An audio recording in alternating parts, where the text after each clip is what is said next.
May Dr. Calderon Colon please report backstage? Dr. Calderon Colon, please report backstage.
Ladies and gentlemen, please be seated. Our program will begin shortly.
Ladies and gentlemen, the 20th Women of Color STEM Conference, a multicultural event brought to you by Consumers Energy, General Dynamics, Prairie View A&M University, Oakland University, and Woman of Color magazine welcomes you to the awards gala sponsored by Abbott and Aerotech Incorporated.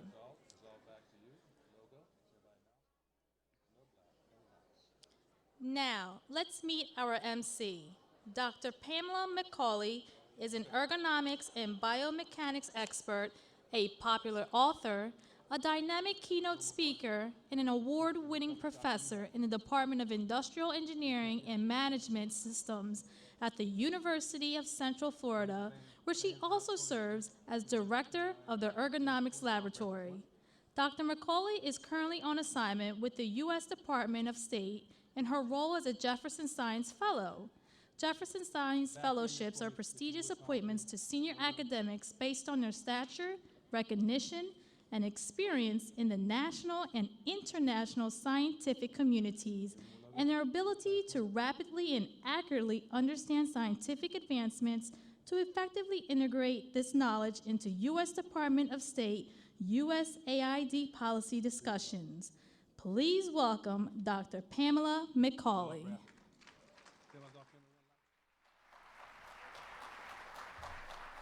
Good evening, and welcome to this very special evening. You look fabulous. For 20 years, this multicultural national conference has put women in STEM in the spotlight, and that is exactly where we belong. Historically, it is one of the largest events that regularly attracts leading professionals in corporate America, government, the military, and academia, as well as our wonderful high school and college students. Since its origin 20 years ago, and I was there in the nation's capital, the conference has proudly paved the way for the advancement of women in traditionally underrepresented STEM fields.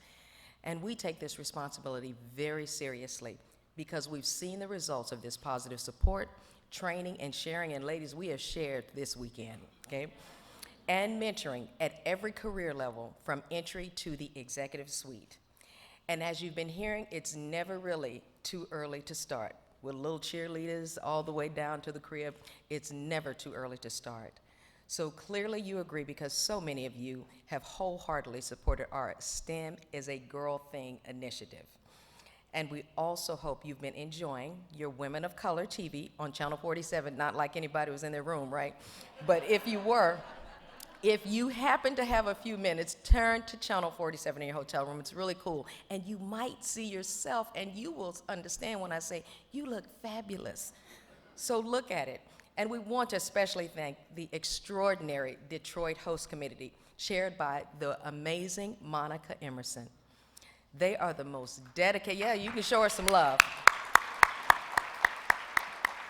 This is a serious committee.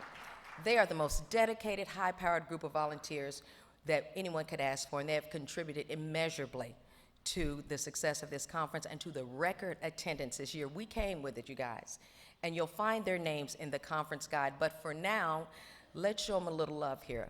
Let's invite the members of the Detroit Host Committee to please stand and be recognized.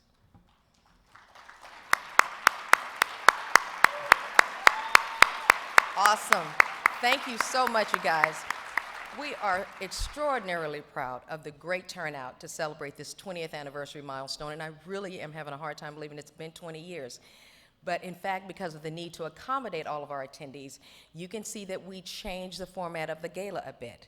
So it's theater style now instead of the round tables.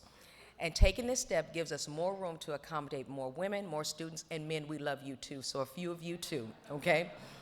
Now, please join me in welcoming our conference co-host speaker from Consumers Energy, Senior Vice President of Distribution, Operations, Engineering, and Transmission. She has overall responsibility for the company's electric and gas distribution systems, energy operations, and electric transmissions. Ladies and gentlemen, Patty Poppy.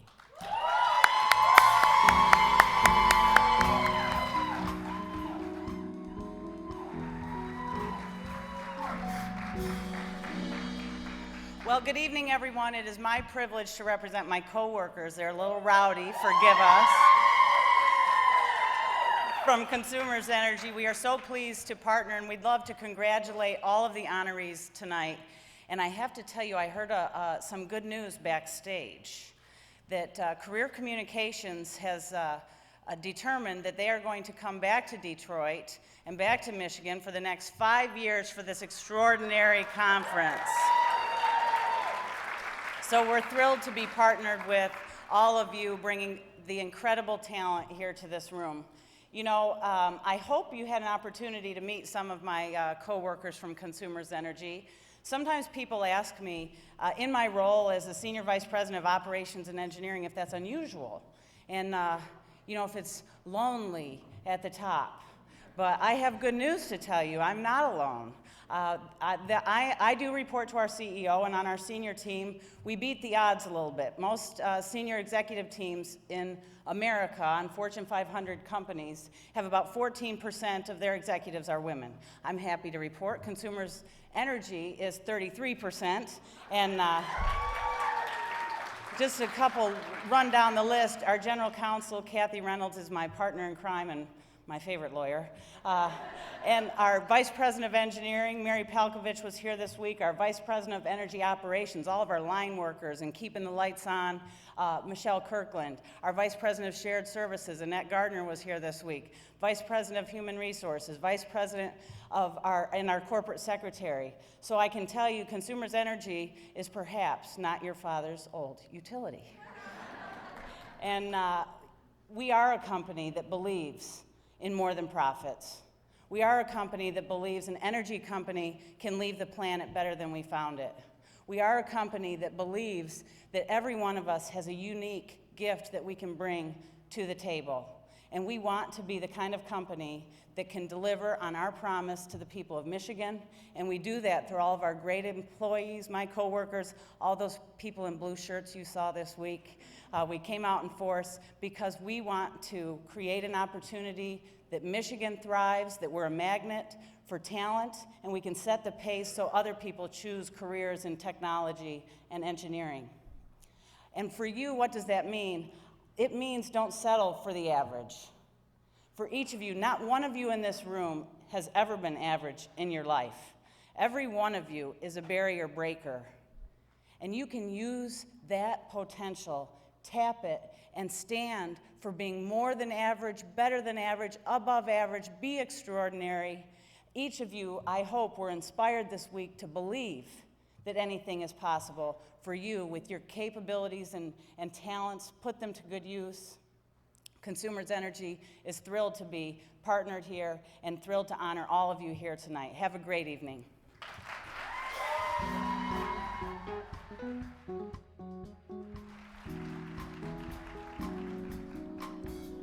Thank you, Patty. Now, welcome to the stage our conference speaker from General Dynamics. David Crocker is Vice President of Engineering Development and Technology for General Dynamics Land Systems. He leads a highly collaborative and people-focused organization that unites a company's engineering teams across the enterprise. Ladies and gentlemen, David Crocker.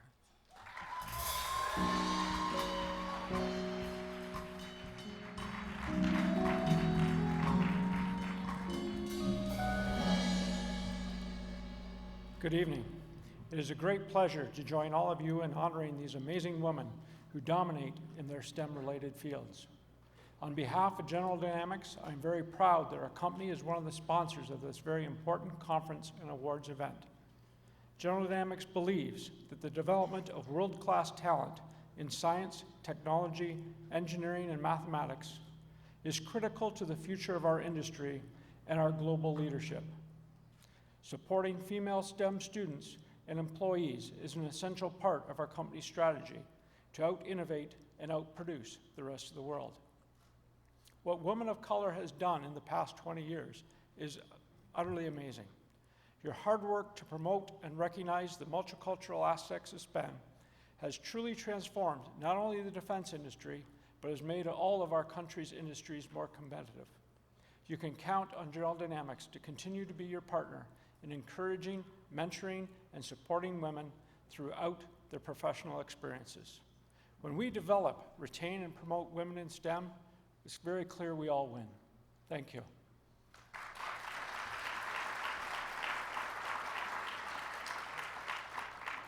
It is now my pleasure to introduce our first honoree. Aisha Johnson is a team lead in one of the U.S. Navy's largest procurement programs that designs and validates technology for submarines set to replace the Ohio-class fleet of ballistic missile submarines that are currently in service. Aisha's team has responsibilities for structures, materials, weights, naval architecture, mechanical systems, and weapon systems. But that's just part of Aisha's story. She plans comprehensive STEM programs. High school students,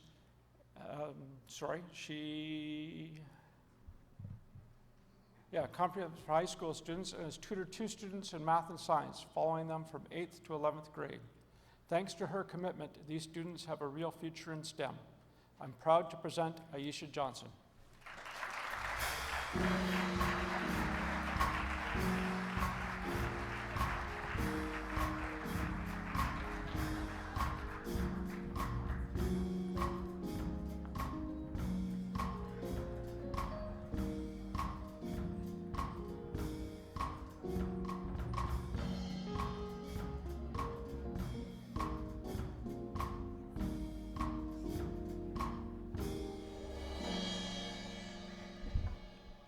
In my family, education was everything. The mantra instilled early on was that as long as I can do well in school, the world is mine. My family challenged me beyond the homework assigned by my teachers by giving me more problems, puzzles, and books to read. Their encouragement helped grow my capacity for learning even more, so I could always excel in what I put my mind to. Today, I show gratitude by doing my best to provide that same support to students to help them excel, reach their next level of education, and shape the world. Thank you.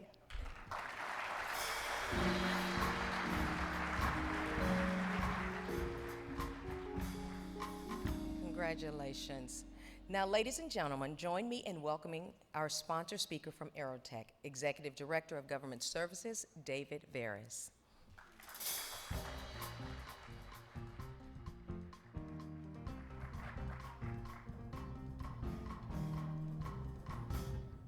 Good evening. On behalf of Aerotech, I'm proud to welcome you to the 20th anniversary of the Women of Color STEM Conference and Awards Gala. Tonight, we'll recognize and celebrate the world's leading scientists, technologists, engineers, and business leaders. As a leading provider of engineering, technical, and professional staffing services, Aerotech's mission is to connect the best talent with companies in need of these skills. We're in a people business where each week we put over 100,000 people to work. So we recognize the challenges that companies face in finding and keeping great talent. Our company was founded on the belief that human potential could not only be captured just on a resume alone. We believe that a person's potential encompasses their values, drive, as well as their dreams. One of the reasons this event is so powerful is because it gives us the opportunity to see people just beyond their resume alone. We learn about each other's dreams and passions, we discover new ideas, and we build lasting relationships. I'd like to take a quick moment to acknowledge Ty Taborn, Gene Hamilton, and the hundreds of talented individuals who've worked so hard over the years to build this platform.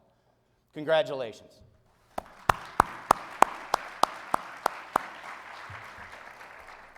Reaching this 20-year milestone is proof of the important work that you are doing. Thank you. But here's the real question. What will this room look like 20 years from today? We know that the demand is growing for talent.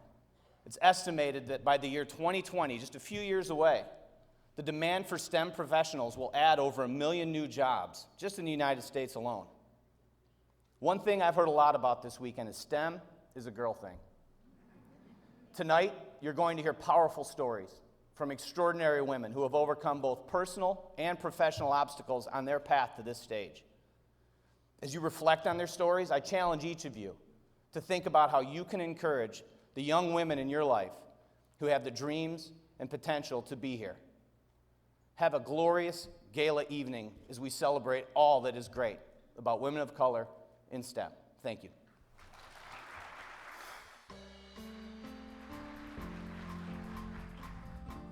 What a great question. What will this room look like in 20 years? I think we all have a responsibility to make sure that it's at least twice this size. So the presenter of the Community Service Award is next.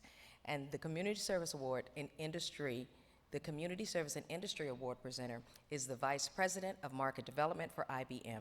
She leads the organization responsible for developing IBM's strategy for marketing to Asian, Black, Hispanic, Native American, and women-owned businesses and IBM suppliers in North America. This includes women-owned, led, and influenced businesses globally. Please welcome Denise Evans.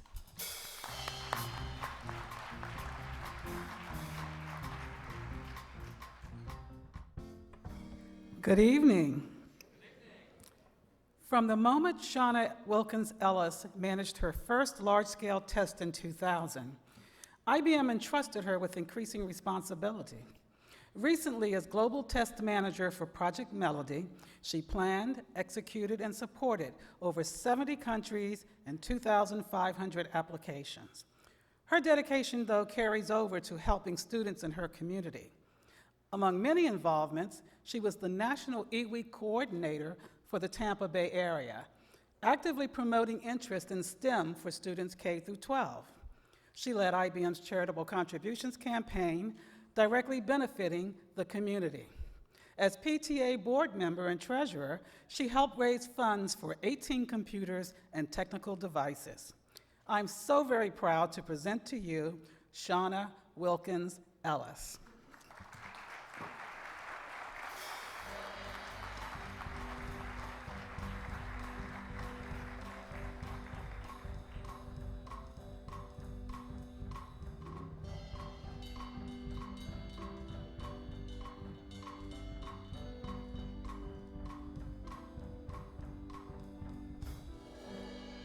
Good evening. A while back, I spoke to a group of teenagers about being a role model. I shared my humble beginnings growing up in a single-parent home. My dad passed away when I was 2. Though many use celebrities and athletes and role models, I chose my mother. She's not here tonight because she doesn't fly, but this award is for her.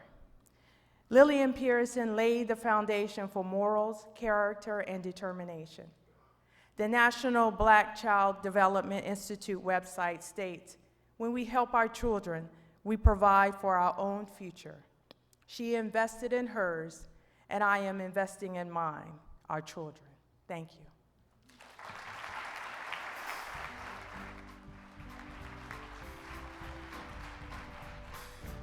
Now it's my pleasure to welcome to the stage our GALA sponsor speaker from Abbott.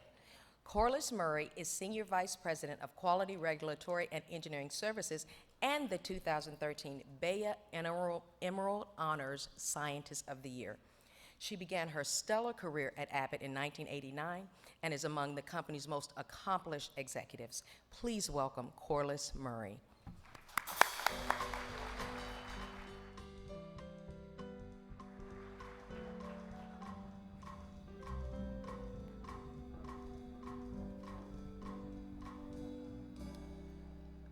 Thank you, Pamela, for that kind introduction and for the honor of being part of this important event. And good evening to all of you, this distinguished group of leaders and luminaries who have gathered to celebrate progress we've already made and to call attention to progress we still have to make. I've got a message to share with you today, and it's personal. Well, it actually is 2 messages. The first is be relentless. If this event were held 30 years ago, when I was starting out in my career, I have news for you. It wouldn't have been much of an event. An entire generation of women of color paved the way for us. I'm talking about the teachers like my mom, who made it known that Black women could educate and shape our youth. I'm talking about the nurses who proved that women of color could help save lives. I'm talking about the typists and the receptionists who made it clear that Black and Hispanic women could hold their own in the office environment, paving the way for all of us. Let us honor these courageous women tonight. Let us embody their relentless pursuit to live fuller and more satisfied lives. And let us give these women who are with us tonight in spirit the proper thanks that many of them never received.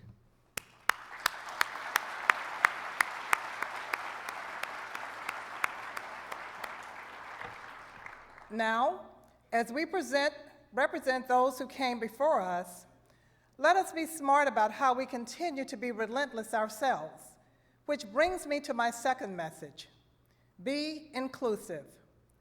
Now, I know what you're thinking. Be inclusive? Wait, aren't we advocating for others to be inclusive toward us? Yes, that's true. But to increase the ranks of women and people of color in management positions, we have to build coalitions. Now, surely that starts with events like this evening, where we get to know each other. But it also starts with including others. At my company, Abbott, we started making major strides towards diversity and inclusion when our CEO made it a personal mission more than 15 years ago. He knew then what most people are just waking up to now, that diversity is a business imperative, and that companies with more diversity among their workforce think more creatively and adapt more quickly to changing markets. If your CEO doesn't see it that way, or maybe if just the people you work with don't see it that way, you need to go out of your way to help them to see it. And that starts with including them in what you're working on. Include others in your projects. If you have employee affinity networks for people and women of color, invite them to your events. Most importantly, be leaders and role models, and let your work speak for itself. It's up to you to build from the ground up the culture that you want to work in. That's the way we'll build not only the just workplace of the future, but the just society of which is a microorganism. Thank you again. Now I'd like to introduce the presenter of the Corporate Promotion of Education Award.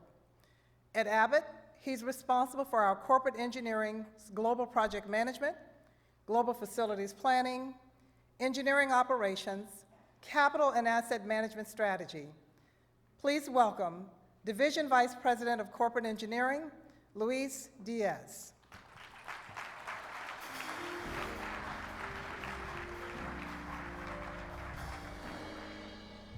Good evening. Katie Marwitz's commitment to STEM education began before it was in her job description. A longtime volunteer for Abbott's sponsored STEM activities, she was invited to create and implement our STEM High School Inter program. Katie has grown it in size and scope, now including information technology interns. She also developed a group of committed Abbott managers who understand and embrace the role to mentor our interns. Since it began in 2012, it has reached more than 50 high school students with an 86% retention rate. This is a testament to its impact. Thanks to Katie's leadership, I am proud to present Katie Marwitz. I'm proud of you, Katie.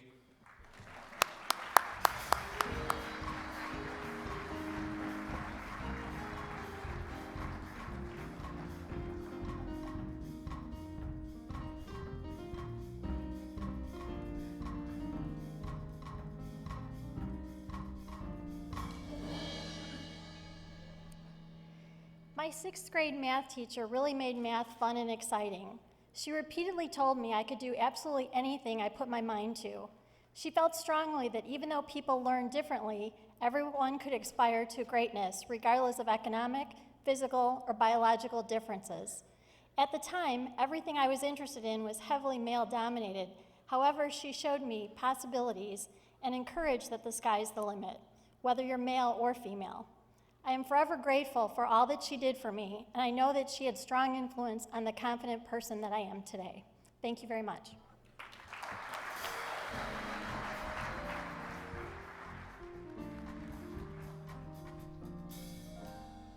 The presenter of our Outstanding Technical Contribution in Industry Award is a distinguished researcher, scholar, and administrator. He brings his achievements in aerospace engineering and energy conservation to his role as Dean of the College of Engineering at Prairie View A&M University. Please welcome Dr. Kendall Harris.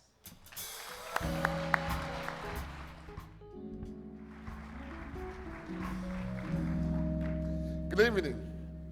Dr. Ciamora Calderon holds a expertise in leadership and innovative thinking have helped put the Johns Hopkins University Applied Physics Laboratory on the map as a leader in the designer of collagen-based hydrogels and emerging biomaterials with applications in corneal prosthesis and wound healing. Her mastery of nanomaterials and biomaterials is critical to the success of several high-impact research projects. Cianora's technical contribution spans the areas of regenerative biomedical engineering, biosensors, soft armor, and materials-based materials. They have led to 20 innovation disclosures, 4 pending provisional patents, and 1 issued patent in 5 years at the laboratory. I am proud to present to Dr. Ciamora Calderon Colon.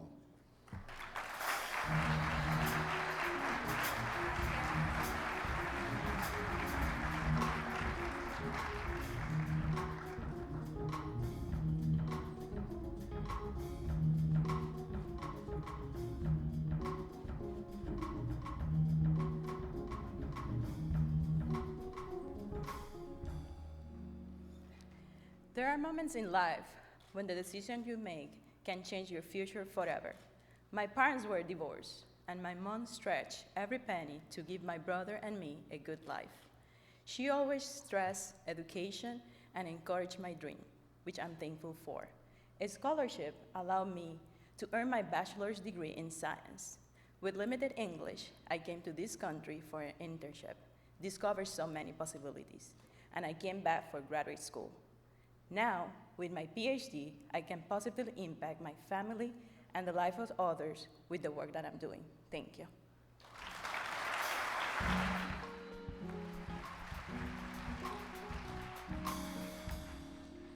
The presenter of the Outstanding Technical Contribution in Industry Award is Research Director of Corning Incorporated's Thin Films and Surface Research Competency.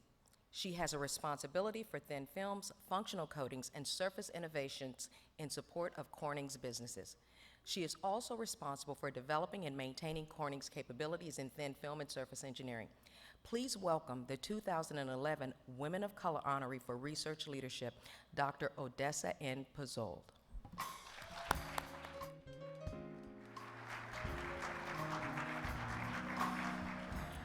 Good evening. Dr. Wagisha Serenatno has made extraordinary technical contributions to Corning Incorporated since we met during her interview. So it's an honor for me to make this presentation. Since joining us, Wagisha has advanced Corning's surface science and nanomaterials research, creating numerous novel innovations. Her work to date has led to 5 issued patents and an additional 27 patent applications. She is the key co-inventor of Corning's antimicrobial Gorilla Glass, which is based on an ion exchange process using silver. This version of a tough cover glass is used for shared touch screen applications. One of her current projects focuses on making OLED lighting more energy efficient and more cost-effective. I'm so proud to present Dr. Wagisha Serenatna.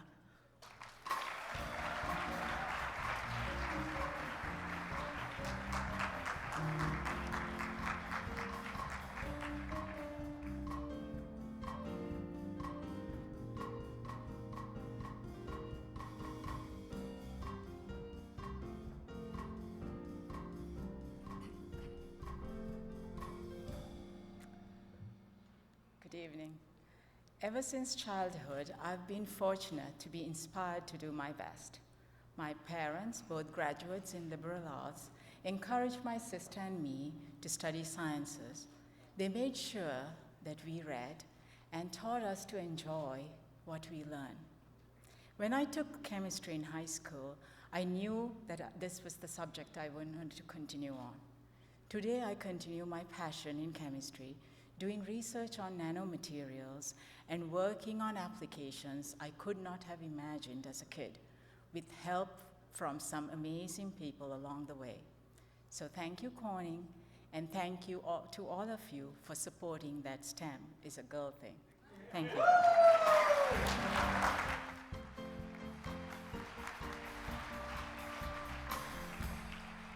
The presenter of the Outstanding Technical Contribution in Government Award is responsible for NASA Langley Research Center and its workforce of over 3,600 people. He oversees the center's research, science, and technology innovations that continue to revolutionize the nation's aviation and spaceflight. Please welcome NASA Langley Research Center Director, Dr. David E. Bowles.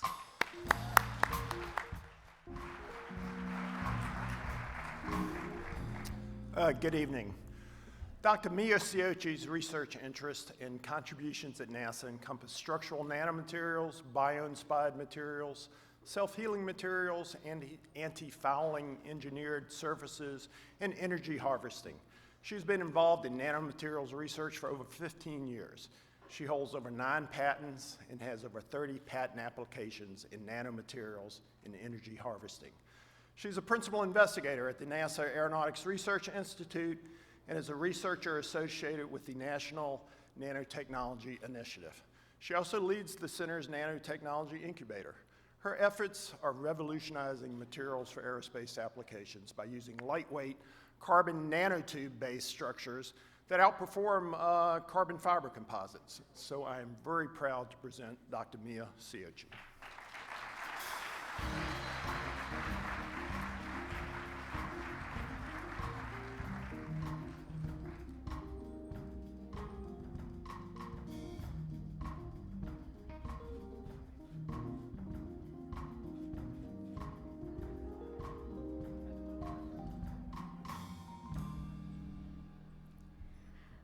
Becoming part of the NASA family was a happy accident. I happened to be giving a lab tour to a seminar speaker at Virginia Tech who turned out to be the head of the Composites and Polymers branch. And during my tenure with NASA, I've been blessed with opportunities to contribute to what's possible in the future, to make what some might consider science fiction a reality. And it has shaped who I am. I'm grateful to be part of the NASA family, where we are tasked with developing technologies to create a better future for the benefit of society. Thank you.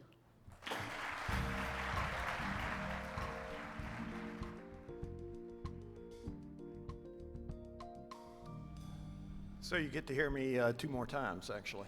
So hopefully I won't bore you.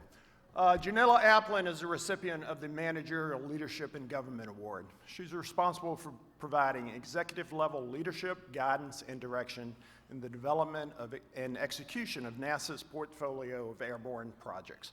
Her exceptional record includes management of our asteroid redirect robotic mission, rapid response radiation survey, tropospheric emissions, and the monitoring of our International Space Station, solar sail technology demonstration missions, and high-temperature booster power processing unit.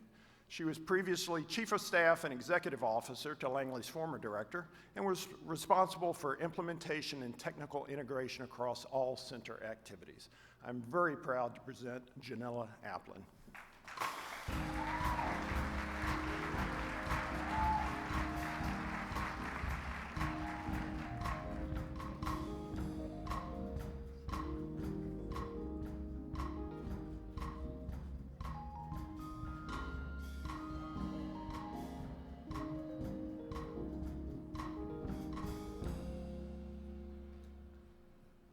As a child, I studied classical music.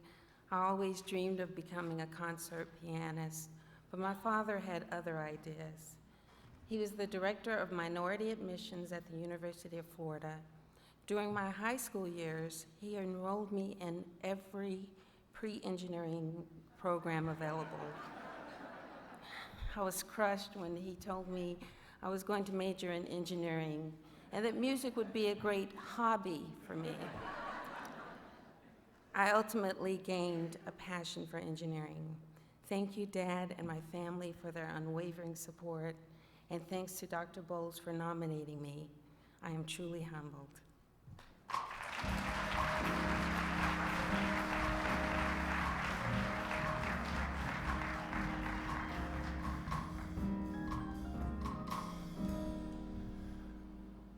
Okay. NASA's Johnson Space Center's portfolio includes over 125 contracts with an annual budget of over $5 billion and 150 government and contractor procurement professionals. Delia Cedillo's leadership of our procurement processes is essential in supporting and accomplishing our complex, high dollar value, and long-term duration programs of national and international interest.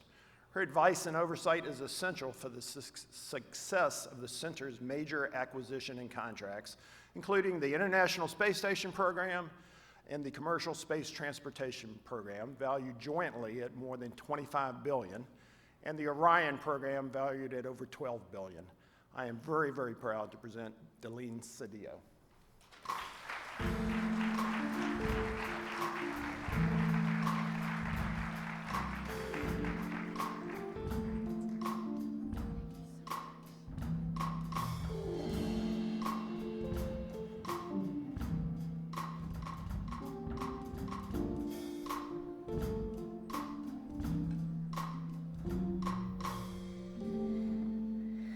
My parents owned a plumbing business in a small New Mexico town and instilled in me a strong work ethic.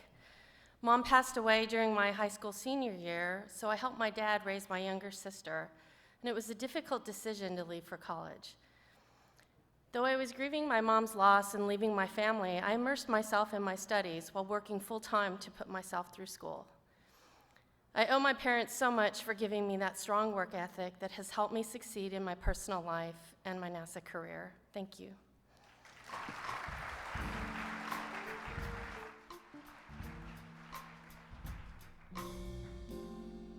The presenter of the Managerial Leadership in Industry Award is the Divisional Vice President of Manufacturing for Abbott Vascular, a global leader in cardiac and vascular care. He has responsibility for Abbott Vascular's manufacturing sites, supply chain, environmental health and safety, and engineering. Please welcome Michael Crow.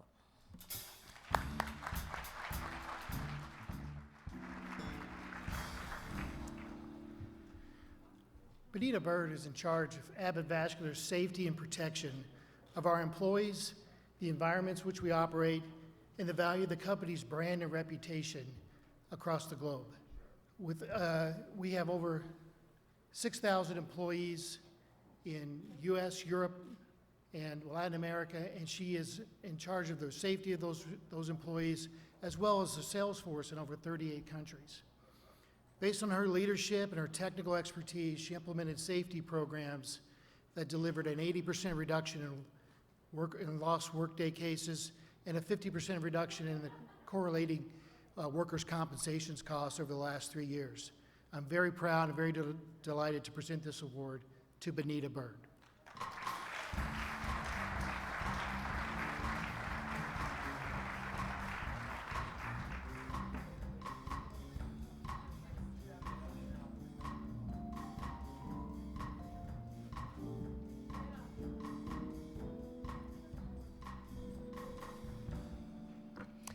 Early on, I wanted to be a leader. In fact, I wanted to be a director in environmental health and safety like my brother, Lamont.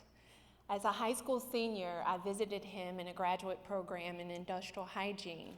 I sat in his classes and thought, wow, this is interesting. I saw its impact on the people's lives and keeping communities safe and healthy, and I wanted to be a part of it.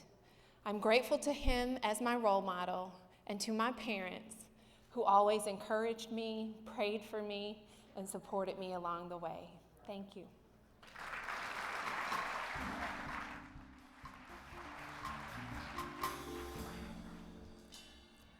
The presenter of our Managerial and Leadership Award was honored as the 2002 Women of Color Technologist of the Year. She holds 24 patents and one of TI Digital's signal processors, which under her leadership was recognized in the 2004 Guinness Book of World Records as the fastest DSP in the world. Yes, Zeelan Lee, she's amazing, was the first Asian American and the only woman elected to the highest technical title, TI Senior Fellow, in TI's 85-year history. She serves on the board of directors of public, private, and startup companies and has co-founded 2 nonprofits more than a decade ago to enable education for underprivileged children around the world. Please welcome Zeelan Lee.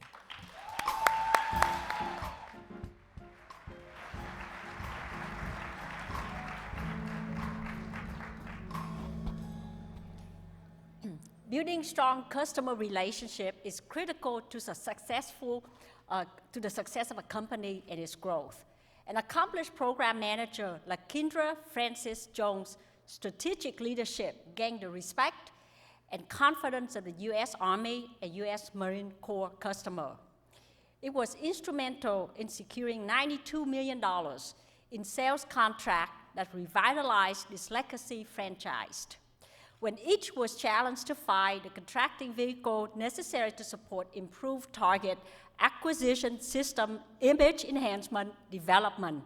Thanks to Lakendra's guidance and expertise, warfighters' lives will be saved by providing sensor and image processing enhancement, networking, and interface to other weapon systems that improve battlefield's performance. I am proud to present Lakendra Francis Jones.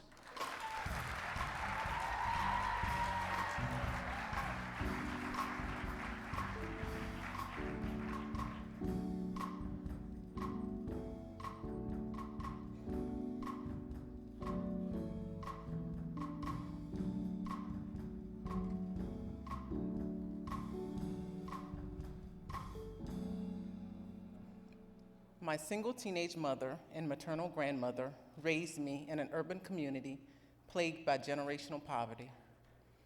I had to overcome major socioeconomic barriers to achieve my full potential.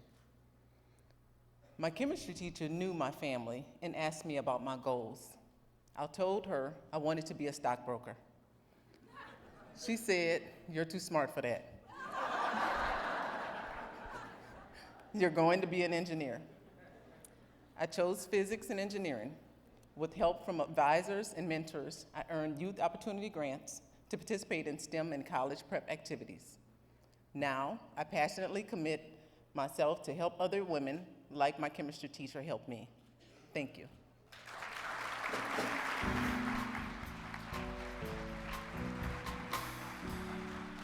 I want to send out love to all the stockbrokers in the house, but anyway. The presenter of the New Media IT Leadership Award is in charge of the Boeing Company's IT strategy, operations processes, and more than 8,000 IT people in the world's largest aerospace company. He has a responsibility for supporting the growth of the Boeing businesses by partnering with the company's business units on IT-related revenue-generating programs and for overseeing all aspects of information security across the company's global reach. Please welcome the Boeing Company's Chief Information Officer, Ted Colbert.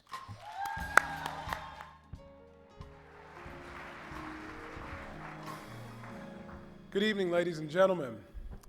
Good evening. All right. Nikki Allen helps lead the investment of $2.6 billion and 8,000 information technology employees that support, protect, and enable the Boeing Company. She's responsible for driving organizational change, strategy, operations, leading special projects, program management, and enterprise initiatives related to cybersecurity and data and analytics.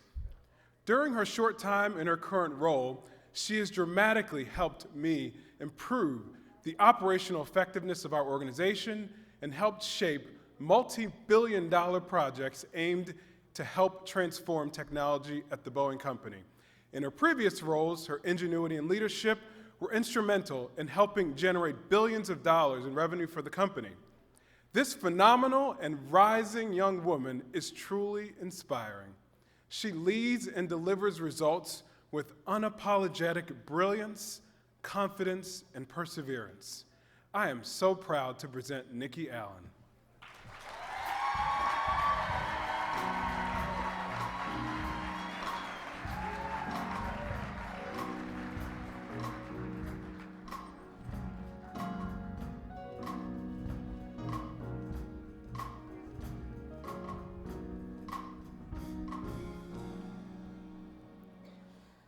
am no stranger to change. 20 moves, 12 months of homelessness, and 3 temporary guardianships before I was 16 was a lot of change. While these numbers characterize my childhood, one useful mechanism transformed my life. That mechanism was learning. School and books were more than requirements. They were my best friends. They allowed me to transform my early experience into success and become a change agent and advocate for the power of continuous learning. Today, my numbers have improved. 15 years with the innovative leader known as the Boeing Company,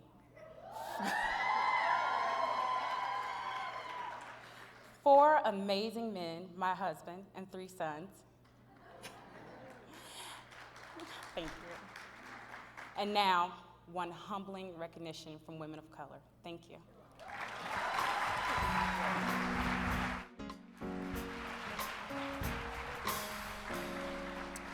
Wow, how can we not be inspired? Wow.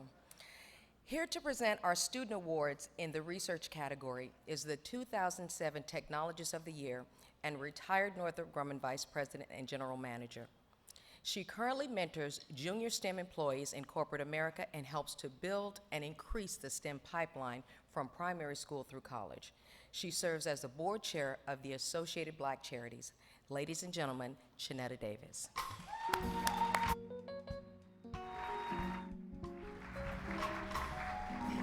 Good evening. Every year, the Women of Color STEM Conference recognizes a group of students at each of our awards events for their excellence in specific areas. Tonight, our student awards are in the area of research. Students are being honored for their significant participation in research projects. Our first honoree attends Langston University, class of 2016, majoring in biology. She was one of 12 students selected nationwide to participate in the Native American and Pacific Islander Research Experience Program, spending a summer in Costa Rica and presented her research at national research conferences. She participates in research throughout her academic year, in addition to spending summers in research experiences for undergraduates and other research programs. Please welcome Morgan James.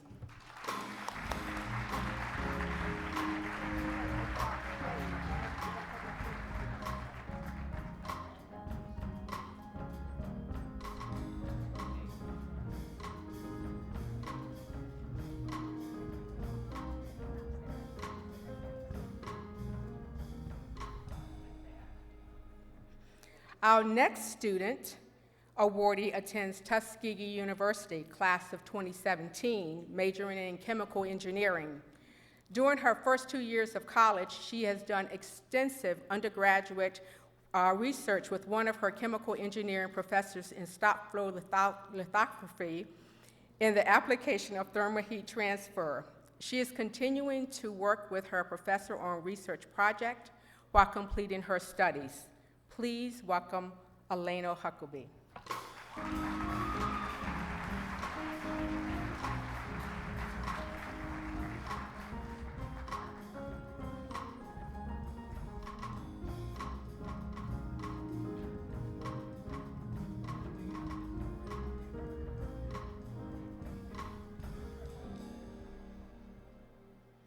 Let's give our students another round of applause.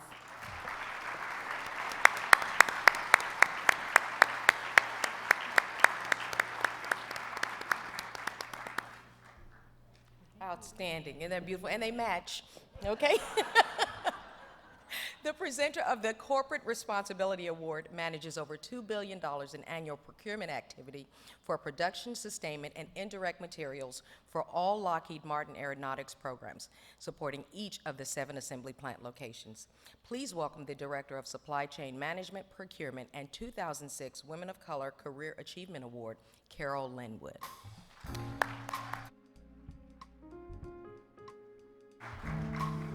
Good evening. Angela Ivory's commitment to corporate responsibility within the community and Lockheed Martin is reflected throughout her career. She has reached out to small businesses, more than 1,000 women, children, and other groups supported by our corporate commitments.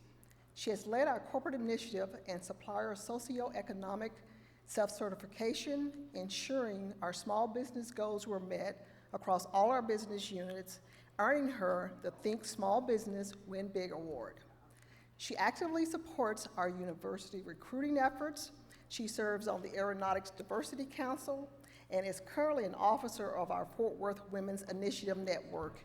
I am so proud and honored to present Angela Ivory.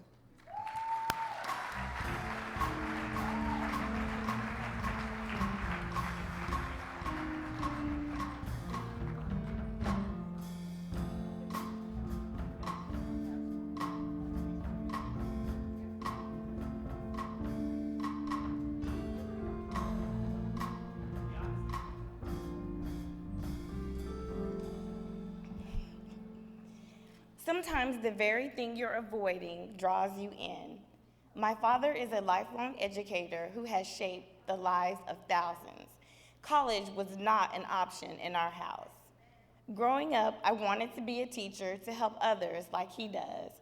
However, my little brother was my first and last student. My attempts to teach him were probably why I started college as an engineering major. I switched to journalism in my sophomore year. However, with my parents' support, I circled back to my technical field, where I also have countless opportunities to help others. Thank you.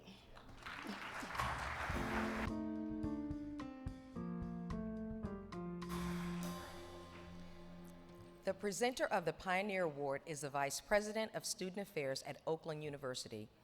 Prior to being named to this position, he served as Interim Vice President for Student Affairs and looks forward to continuing to raise the Division of Student Affairs to even higher standards. Please welcome Glenn McIntosh.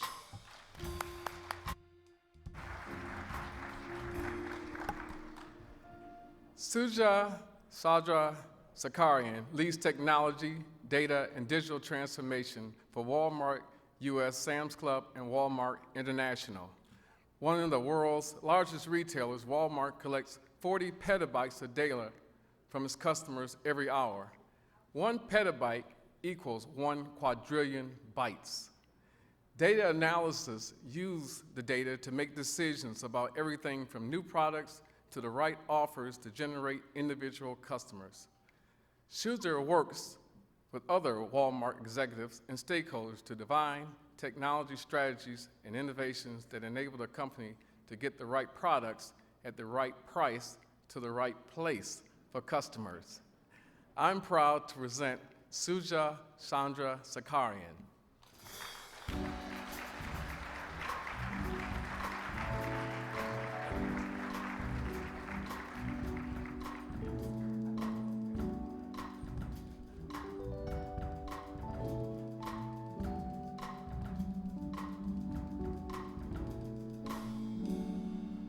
What an amazing evening. What a pleasure and honor to be here. I have always had a passion for developing women in the workforce, and boy, do we need women in technology. Women bring diversity of perspectives, uniqueness of thought, which always leads to phenomenal outcomes. My career has been a business technologist, whether it's customer-focused digital capabilities, or whether it is supply chain enablement, software engineering, or anything that ends up in technology, it's always come back to enabling a forward momentum impacting people's lives through technology. Many people have helped me get here. It's such an honor to be here today, and in this moment, I recollect those people who surrounded me, invested in me, and made a difference in my life and career. And I wish the same kind of passion and support that I received upon every woman who's currently a technologist or a future technologist. And together as a community, I wish we are inspired to be each other's champions, and we inspire each other to reach our fullest potentials. Thank you all.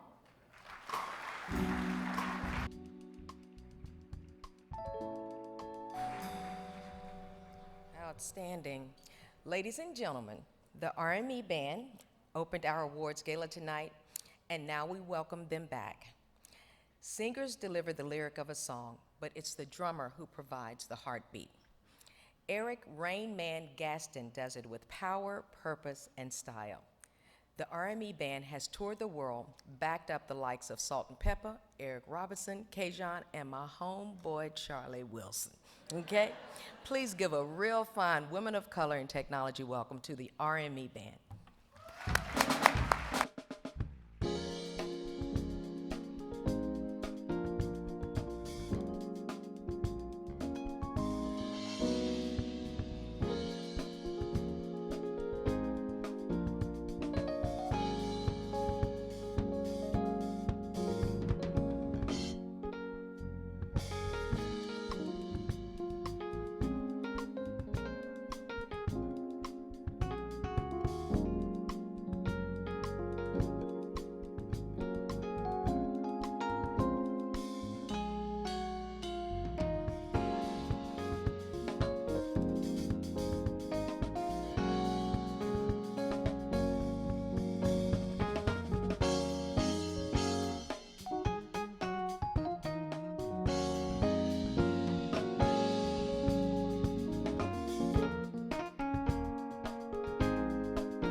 Awesome.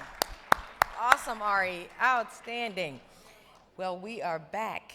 Boy, you guys move quickly. So, moving on, Angela Barbie Hatter oversees teams responsible for creative digital imaging, visualization, workload planning, talent acquisition, facilities and budget for General Motors North American Design Center. And she is the global lead for Europe, China, Korea, Australia, and South America design operations. Angela also chairs the Women of Color Selection Committee. Here with a special message is Angela Barbie Hatter.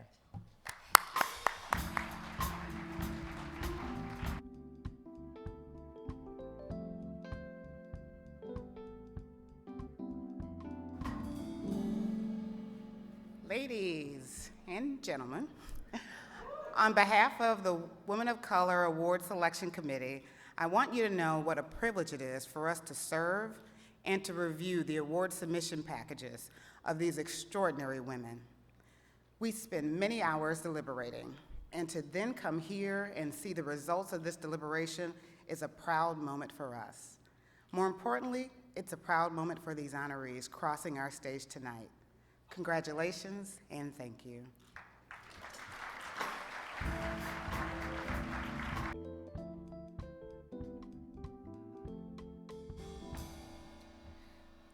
The presenter of our Professional Achievement in Industry Award is the Vice President of NAFTA Vehicle Engineering for FCA US LLC. He's responsible for all NAFTA-based FCA programs for both current and advanced product execution and planning. Please welcome Mitch Claw.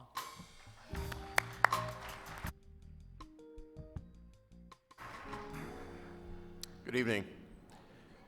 Dr. Sharon Jin is a widely respected expert in thermoplastics, elastomers, adhesives, composites, coatings, and textiles at FCA. Her more than 23 years of research and product development and manufacturing experience in plastic and rubber industry and advanced polymer materials has given us a significant advantage in our organics materials engineering team and in our industry. She leads the creation of new materials to meet unique and aggressive application requirements. Her expertise in the development of application of elastomers and sealing technology for all powertrain applications within our company has provided invaluable technical guidance for this specialized area. I'm proud, very proud to present Dr. Sharon Jin.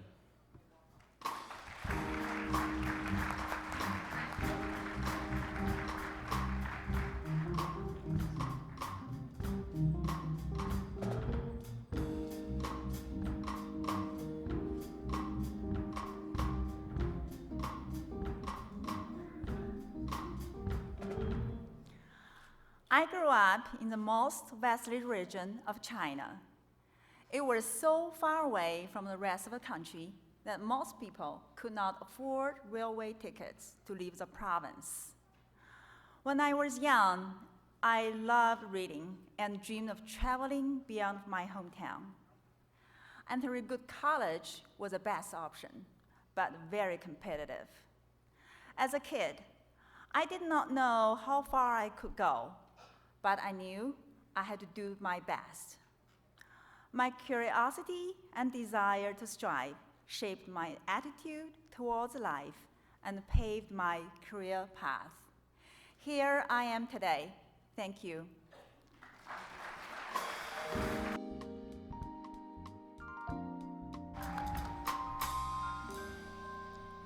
The presenter of the Technical Innovation in Industry Award is Vice President and General Manager of the Intelligence, Surveillance, and Reconnaissance Division for Northrop Grumman Information Systems. This division is a major supplier of specialized systems and services to the U.S. intelligence and defense communities. Please welcome Lenny Hainsworth.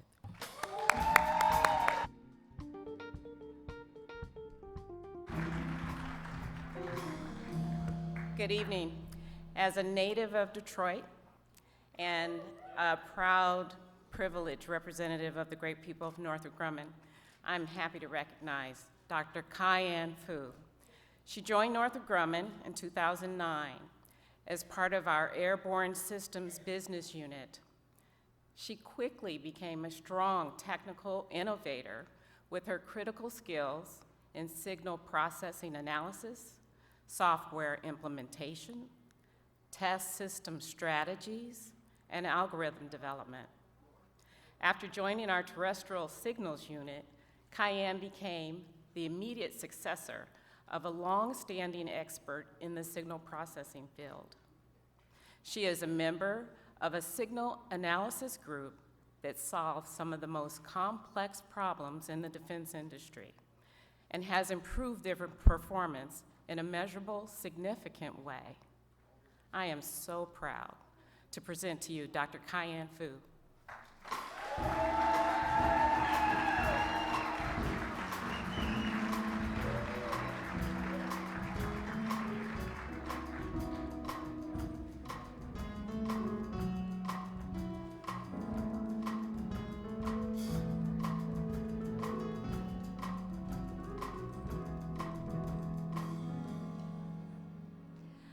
I grew up in a family without stereotypical gender roles. My mother earned a PhD in electrical engineering during a time when very few women were pursuing STEM degrees. In fact, she was the only woman in her electrical engineering class. My parents made efforts to raise my sister, my brother, and me without gender bias. We all helped out in the kitchen, and we all learned how to change a flat tire and how to do household repairs. Thanks to my parents' influence and example, I've never considered my gender to be a barrier in pursuing a STEM career. Thank you.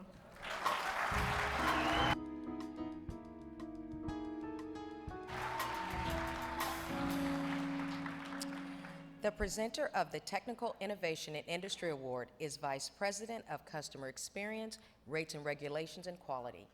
He is Chief Customer Service Officer for CMS Energy and its principal subsidiary, Consumers Energy, and is also responsible for budget planning and regulatory strategy. Please welcome Garrick Rochelle.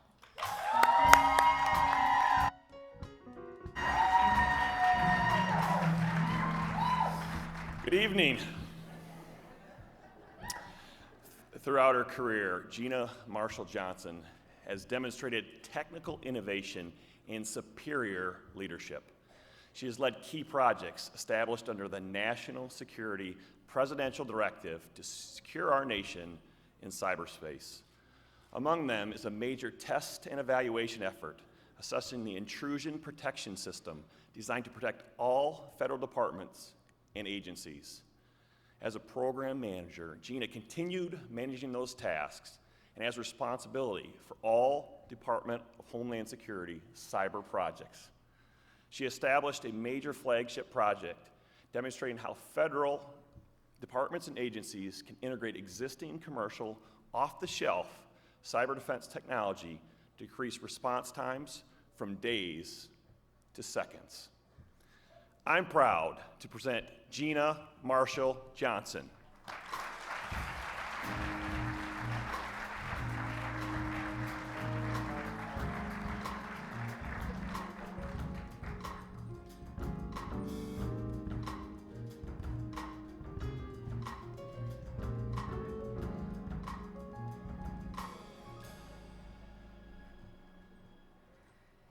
If my journey has taught me one lesson, it's to live beyond myself.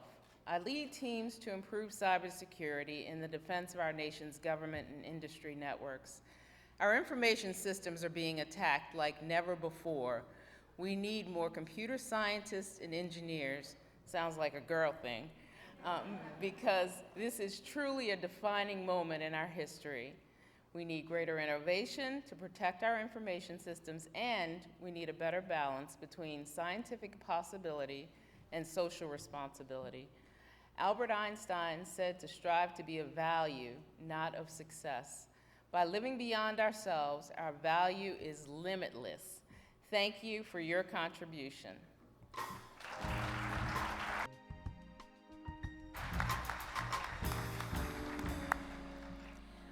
The presenter of our next Technical Innovation and Industry Award is Vice President for Programs and Technology in MITRE Center for National Security. The MITRE Corporation is a not-for-profit company that operates multiple federally funded research and development centers.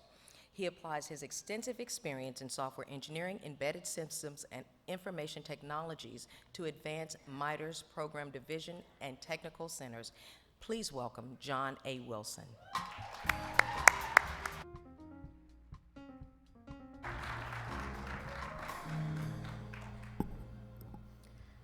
Good evening. As skilled engineer, researcher, and investigator in information system security, Lisa Mitchell has played a key role in several of our company's key significant technical milestones.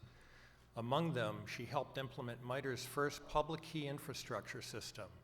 This cryptographic technique allows people to communicate securely on insecure public networks. It helps safeguard our employee communications as well as guide the Department of Defense in adopting its own system. Lisa recently took the lead in documenting and streamlining risk assessment processes for cybersecurity policy waiver approvals, resulting in significant time savings and shorter learning curves. I'm proud and honored to present Lisa Mitchell.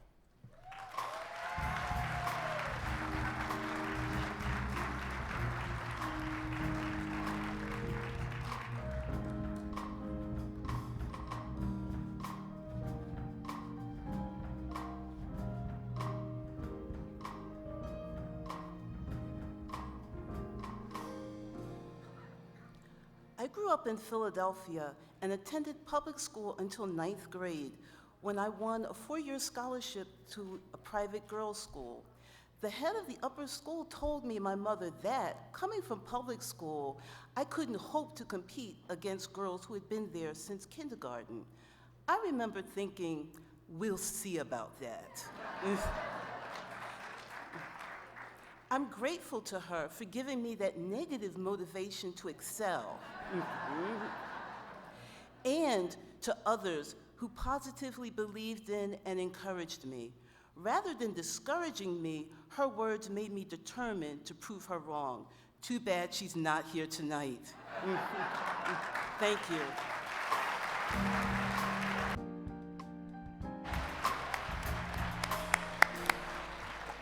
I just have to say to Lisa Mitchell, I know that's right, okay? Amen. Now, the presenter of the Visionary Award is the 38th Vice Chief of Naval Operations. Admiral Michelle Howard has achieved numerous firsts in her stellar naval career. We have history makers in this room. We are making history, my goodness. She was the first African-American woman to achieve 3-star rank and the rank of 4-star admiral in the U.S. Navy. She was the first African-American, go on, clap, yes, we can take time to clap for this. She was the first African-American woman to command a U.S. Navy ship, the USS Rushmore. She was also the first admiral selected from the U.S. Naval Academy, the Sisters Bad, class of 1982, and the first female graduate of the U.S. Naval Academy selected for flag rank. Ladies and gentlemen, please welcome Admiral Michelle Howard.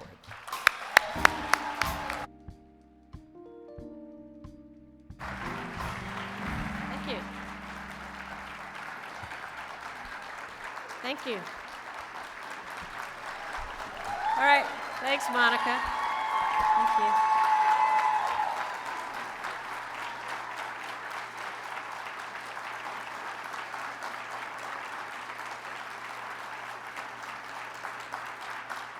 Thank you very much. I will accept that on behalf of all the men and women who serve. So I do want to echo our MC's remarks about the band. I think they're pretty swell. I will say I think the ultimate woman in STEM song, though, is She Blinded Me with Science. So I'd like you to play that the next time I come out. Poetry in motion.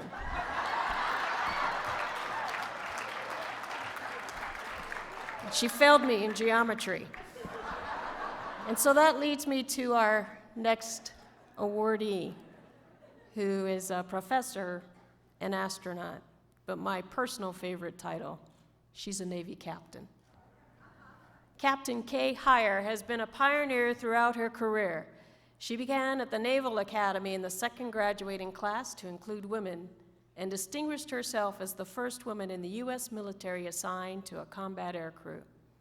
She was handpicked to attend astronaut training and establish an extraordinary record at NASA with 2 space shuttle missions and over 711 hours in space. Today, she uses her experience as a naval aviator and an astronaut to teach aerospace to the next generation of pioneers at the U.S. Naval Academy. I am proud and delighted to present Captain Kay Heyer.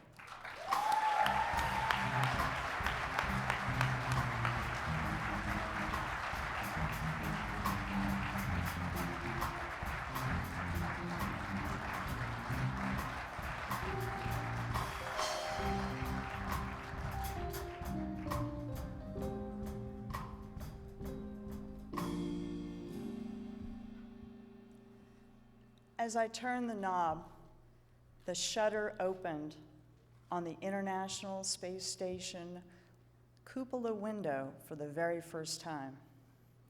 We gazed out the window at our Earth below and beyond at our moon, the same moon that had ignited childhood curiosities when I peered through my father's Land Surveyor Transit to search the craters for any glimpse of the Apollo landings.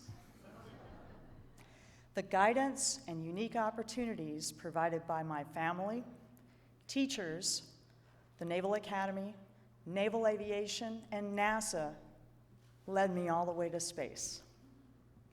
Now I am tremendously honored and privileged to encourage students on their journeys of exploration to even greater heights. Thank you.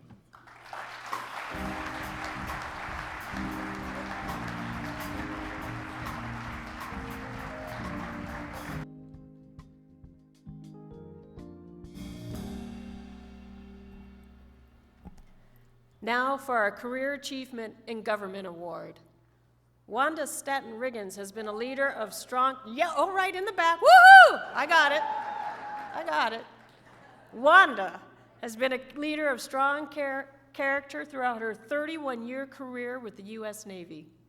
At Naval Air Systems Command, she is the branch head for shipboard crash, fire, and rescue equipment, and this is a crucial role for my Navy. She keeps our sailors and Marines safe and ensures their equipment is up to standards. Among her many notable achievements, she led the Navy's largest engineering branch supporting every type of aircraft in the Navy Marine Corps inventory, from legacy aircraft to our latest F-35 Joint Strike Fighter. I am proud to present Wanda Staten-Riggins.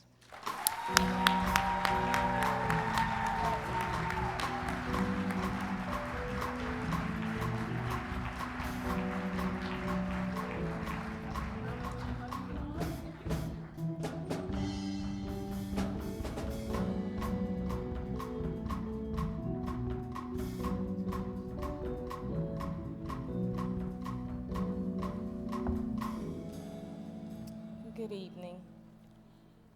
My mom raised 4 daughters in their inner city. Most people thought nothing good came from Trenton, New Jersey. But Mom knew differently.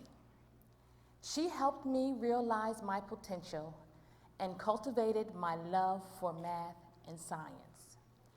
I was high school valedictorian and in the top 10% of my class. That qualified me for the Junior Fellowship Program. I worked as an engineering trainee at the Naval Air Propulsion Center throughout college and earned a partial scholarship. 2 years ago, my mom lost her courageous battle to cancer. Tonight, I dedicate this award to her, my hero, my mom, Mrs. Carolyn Roberts. Thank you.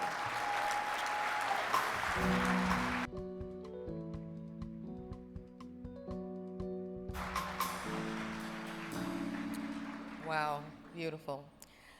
To present the Career Achievement in Government Award, please welcome back Dr. David Bowles.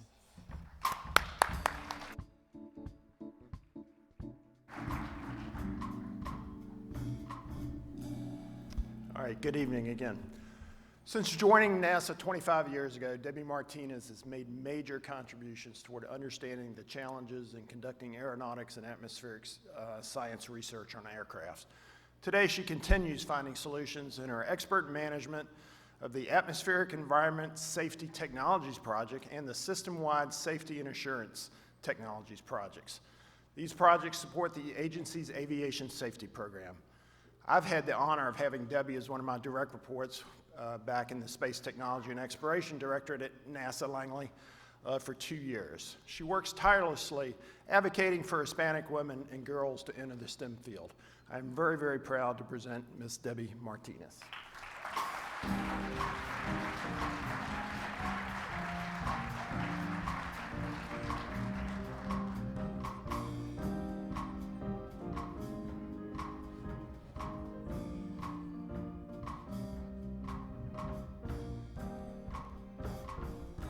Good evening. The Apollo program following Mercury and Gemini from 1961 until 1975. In 6 Apollo space flights, there were 12 men that walked on Earth's moon. I remember one night running outside to look through the New York City lighted night sky and being amazed that there were men orbiting Earth. They were headed to the moon. How did they do it? All I knew about space was through TV shows like Star Trek and I Dream of Jeannie. Never in my imagination could I have dreamt of one day working for NASA and learning how they made space and aeronautic missions possible. This New Yorker learned, and I'm so proud of NASA. Thank you so much.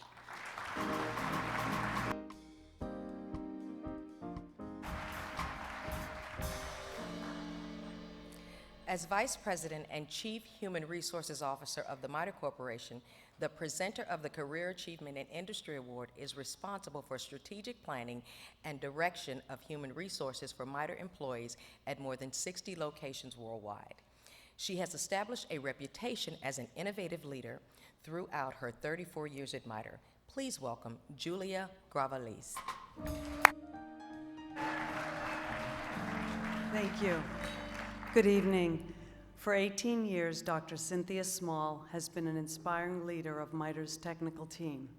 She is a department head in MITRE's Information Technology Center.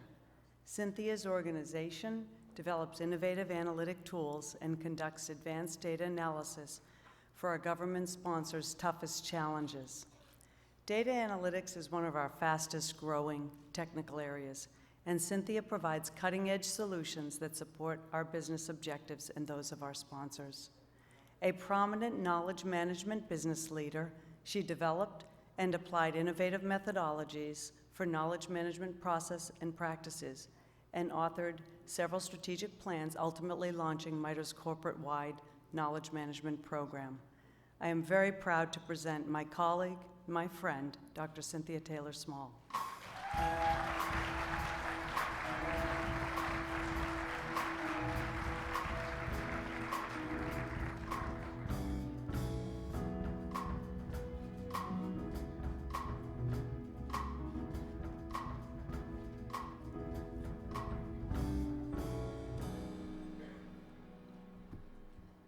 I grew up in a small Virginia town where the only professional black women were teachers. My parents emphasized going to college, and Mom always regretted dropping out. I never thought about STEM until I took standardized tests in middle school. One of the teachers commented, "You're really good at math. You should consider being an engineer." My aunt, an HBCU graduate, encouraged my passion for computer science. I graduated college thanks to financial aid and work study, and was always sharpening my saw. I earned my master's and PhD at night while working full-time. I'm sure glad I did. Thank you.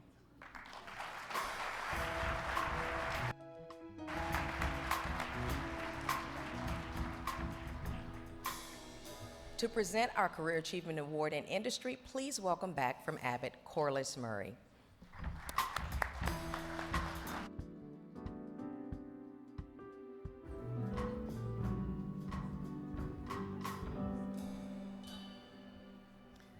With her expert combination of technical knowledge and management skills, Monica Wilkins makes groundbreaking technical contributions to our company.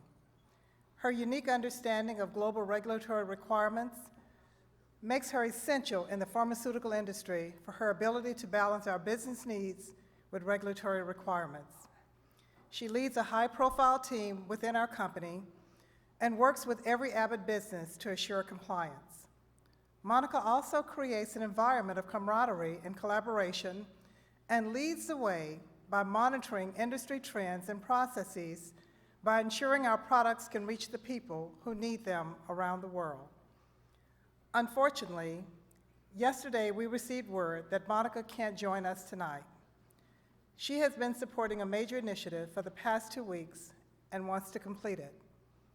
While she is devastated to miss this event, I hope you can see the type of professional that she is. She asked me to read her acceptance remarks on her behalf. Early on, my mother recognized my abilities and taught me to read at a young age. We lived modestly, but books opened a limitless world of information. I was fascinated with science, history, art, and world cultures. I fantasized about traveling at the speed of light to multiple countries within a day.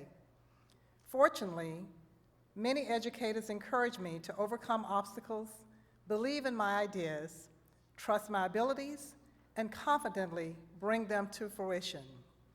Today, I may not travel at the speed of light, but sometimes I'm in several countries within a day and immersed in science, history, and art. Thank you.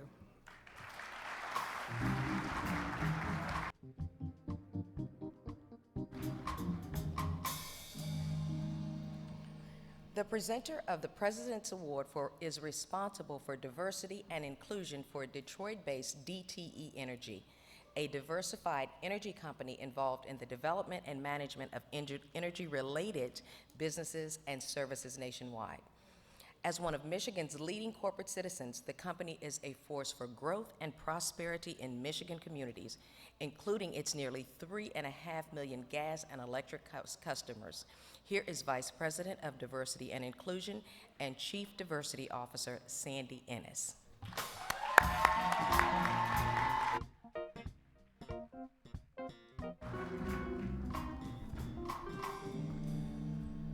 LaDoris Harris was nominated at an assistant secretary level position as director of the Office of Economic Impact and Diversity at the U.S. Department of Energy by President Obama and confirmed by the Senate in March 2012. She leads the agency's offices of Minority Economic Impact, Minority Education and Community Development, Minority Business and Economic Development, Diversity and Inclusion, and Civil Rights. Through publications and focusing on directly engaging the public, she and her staff have succeeded in reaching over 80 million people on the subject of diversity, economic development, and sustaining a STEM workforce. I'm very proud to present the Honorable LaDoris Harris.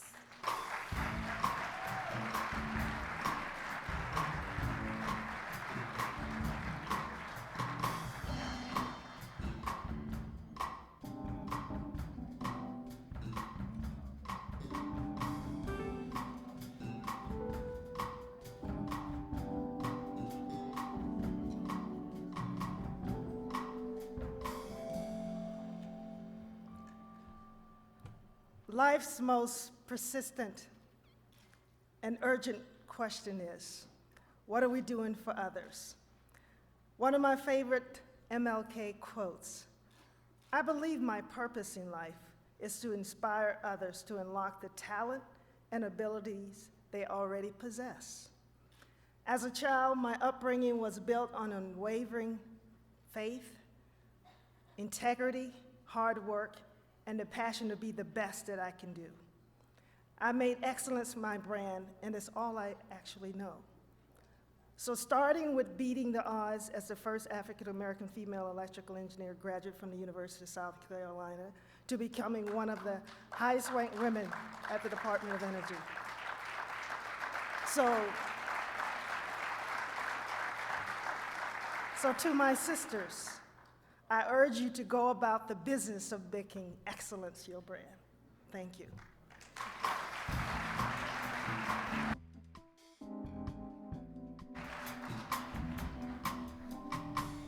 Thank you, Dot. Dot was on the panel this morning. When we say sisters, we're all sisters. I hope you all remember that. So the presenter of the President's Award is the Vice President of Corporate Audit in the Office of International Governance for the Boeing Company. She is responsible for all corporate audit activities, including review of internal control systems, overall process assessments, ensuring effectiveness, and the Boeing's Enterprise Auditor Program, a company leadership development program. Please welcome Bhavon Holloway.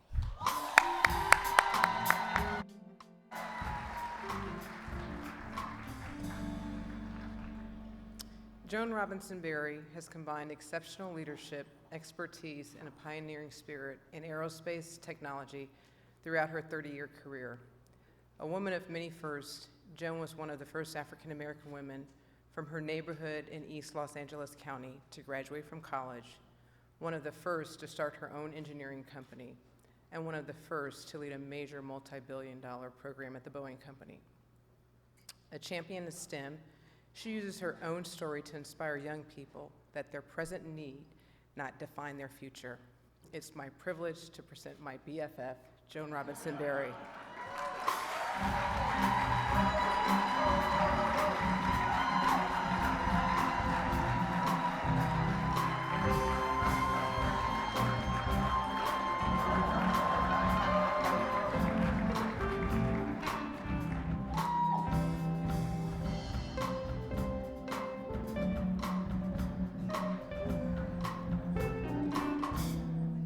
Good evening. I just want to start by thanking Tyrone, Taborn, and Jean for bartering your life for just making this magic and just changing lives. Are they amazing or what? Of course, my Boeing family, I was fortunate that God gave me a passion for technology early in life. I was blessed to have champions help channel my passion into developing technology and connecting and protecting people in the world. Those who stood here before me for the last 20 years, Ty, really deserve all the honor because they opened the pipeline. They gave us a call to action, the action to find our successors to stand here on this podium next year, right? Each one, reach one. Now is our time to champion the future, to champion those with the talent and the passion to achieve our goals of diversity and inclusion. We have a lot of work to do because this is a girl's thing, all right?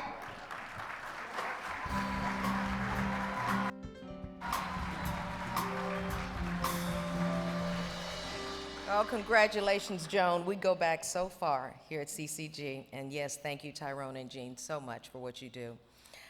To present the Lifetime Achievement Award, please welcome back Admiral Michelle Howard.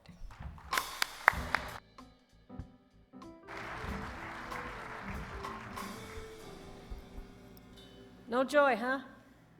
No blinding me with science? Oh. I did like the Bill Withers tune. It is a lovely day. Thank you.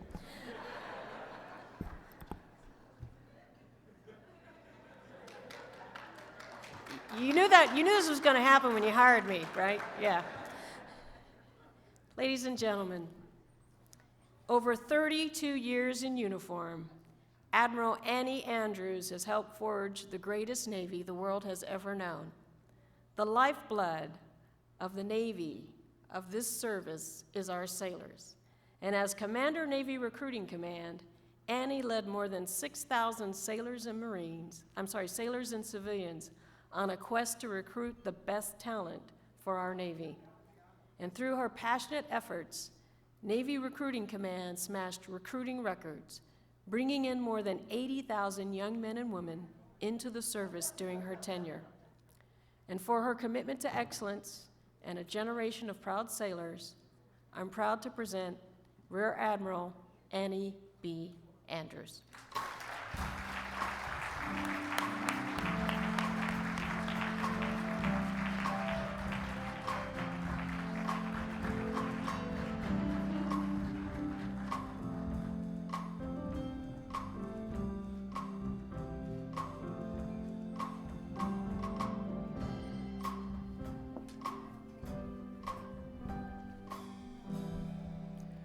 I come from a family with a long line of successful and determined women as my role models and mentors, which had an enormous influence on my life and my career.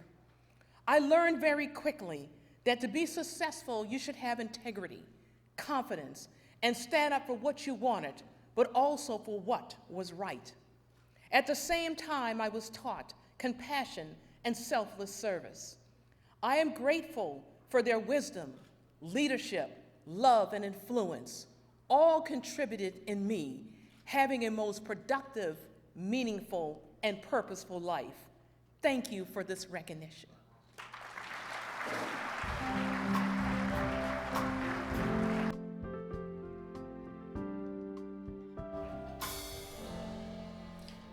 The presenter of our next Lifetime Achievement Award is a retired Senior Vice President of Engineering, Development, and Technology for General Dynamics Land Systems and the 2012 Women of Color Technologist of the Year awardee.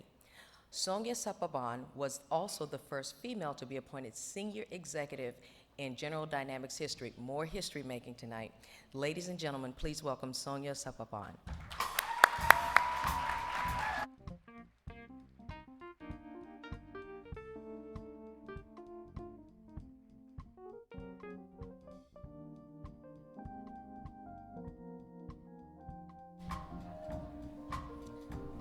Well, I'm not Sonia, but we don't see Sonia, so it is my pleasure to introduce the honoree. Dr. Ronnie Lowenstein has pioneered interactive technologies and telecommunications as tools of transformation and partnership development as a strategy of change for over 35 years. Whether serving as a consultant to public and private institutions nationally or internationally, or as a staff to congressional leaders, she has fostered innovations, systems thinking, and systemic reform. For a decade, she directed CBC Education Brain Trust Symposiums, conducted partnership training workshops for NASA, facilitated opening 11 community technology centers in New York, and launched Net Generation of Youth, a digital empowerment and leadership initiative as a global model. I am proud to present Dr. Ronnie Lowenstein.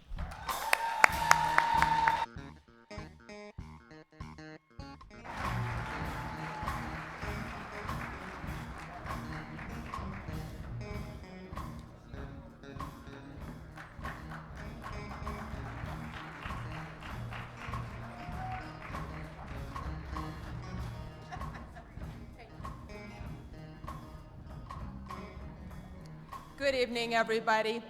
The astronaut back there had me, I have to tell you. My good friend, Ronnie Lowenstein, please. Thank you. Ladies and gentlemen, I feel so blessed. I want to thank this esteemed women of color community. Why? Your visions have established a future-focused legacy, equity legacy, of STEM innovation. I'm also grateful for my personal heritage, embracing global interdependence. From my ancient forebears, Abraham and Sarah, who kept their tent open to welcome strangers from all four corners of the earth, sharing hospitality in honor of the Lord. To my children, Helen and David, your love fuels my ongoing commitment to cultivating STEM partnerships in the Ubuntu tradition of Africa. In Ubuntu, there's the belief, I am because we are. And today, I and the global net generation of youth around the world assert, together we are, together we can, Ubuntu.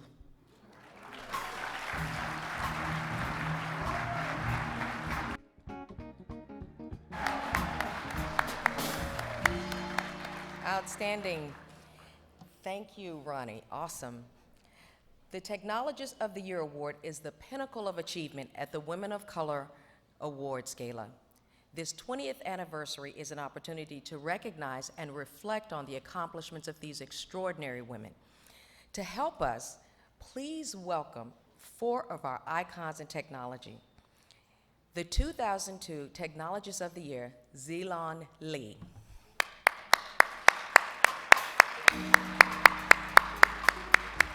The 2007 Technologist of the Year, Chanetta Davis. The 2012 Technologist of the Year, Sonia Sepabon.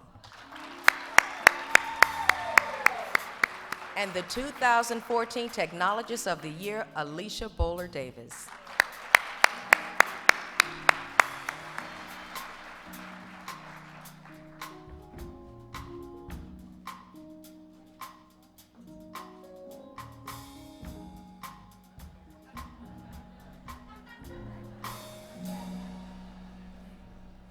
Thank you, Pamela. Tonight we salute and celebrate our sisters, and they are every one of you.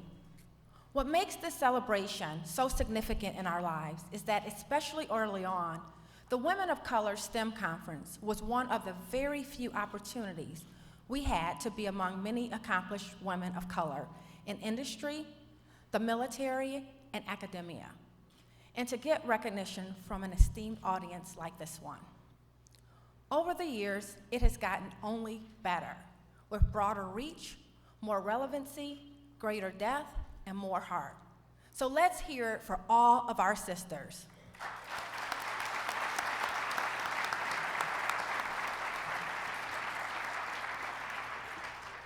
I know at this point I'm supposed to read from the script, but given my track record last night and this morning, I refuse to do that. Pamela, just hold on, 45 seconds. To know where we're going, we must remember where we come from. 339 years ago, Sir Isaac Newton, considered the most influential scientist in history, wrote, "If I have seen further than others, it is by standing upon the shoulders of giants." If I have seen further than others, it is by standing upon the shoulders of giants. So Dr. Tyrone Taborn, thank you for being the giant that many women can stand on. And congratulations on the 20th, I was gonna say wedding anniversary, but 20th anniversary of this beautiful, purposeful, and meaningful STEM. Now, I promise I'll behave, Pamela. Our pioneer,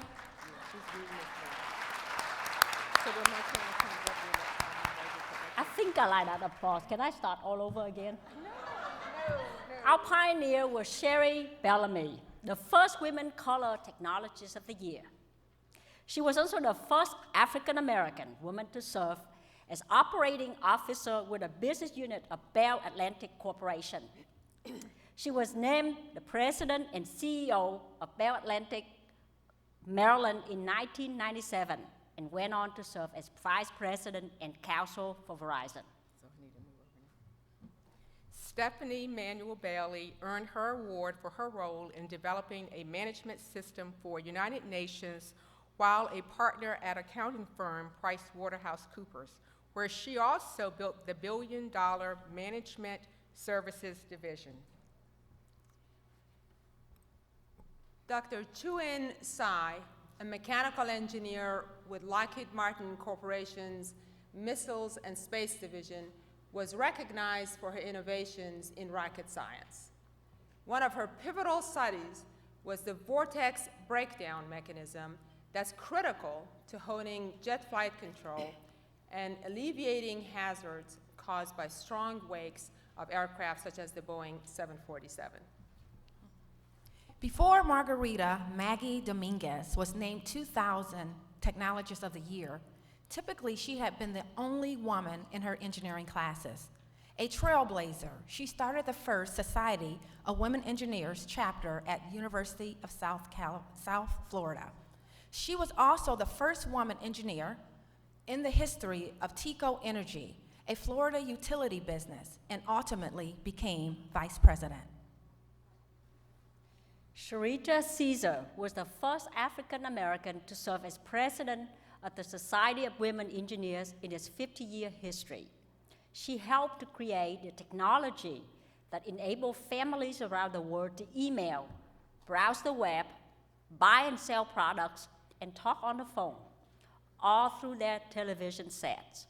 She's currently the Senior Vice President of Comcast National Video Deployment Engineering. When Zilan Lee was honored as 2002 Technologist I couldn't resist that. of the year, the chairman, president, and CEO of Texas Instruments said her technical contributions helped keep the company competitive and represented a significant contribution to its intellectual properties. She holds 24 patents. I can't believe that. That's amazing. In digital signal processor products for wireless and high-density voice-over packets for data transmission. She was the Asian American and the only woman elected the highest technical title, TI Senior Fellow in Texas Instruments' 85-year history. Wow.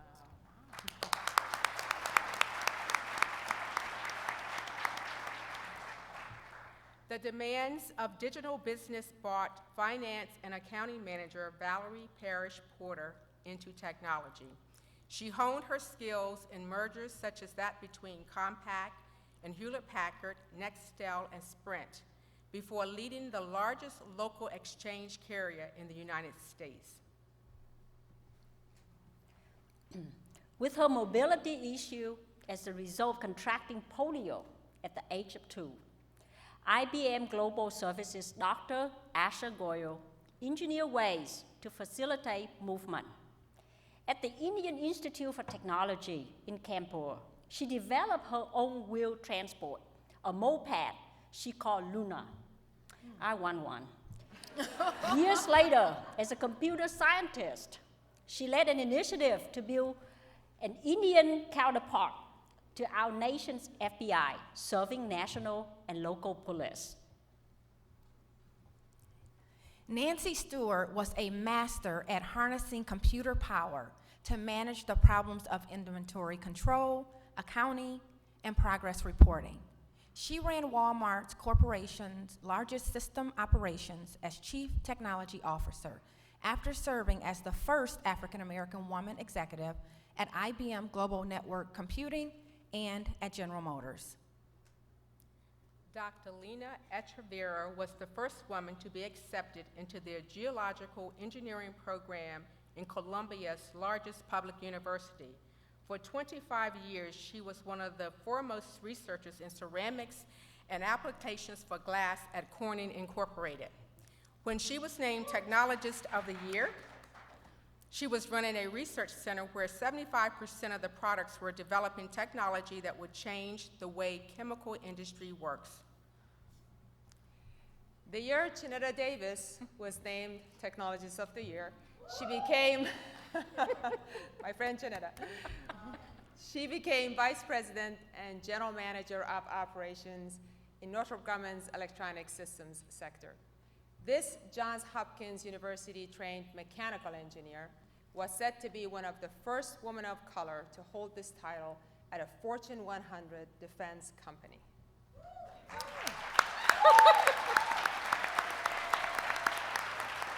Thank you. During her career, Irene Hernandez-Roberts, an IBM master inventor, credited with more than 70 patents, earned recognition for developing mentoring programs to help connect Hispanic employees. She was active in integrating the IBM Academic Initiative, Program Computing Alliance for Hispanic Serving Institutions, and the Hispanic Association of Colleges and Universities.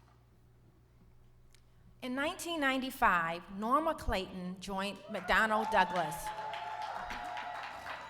Later acquired by Boeing as director of the Machining Center, one of the most important part suppliers to the FA-18 fighter bomber program. She went on to Boeing's Integrated Defense Systems business unit. Then in 2009, she became Boeing Vice President of Learning, Training, and Development and was named Technologist of the Year. Rear Admiral Eleanor Valentin. Now, you have to realize, you have no idea how many times I practiced that name in my room. And if I pronounce it incorrectly, it is not my fault. It is the Admiral's fault for not being here so that I can ask her how to pronounce it properly.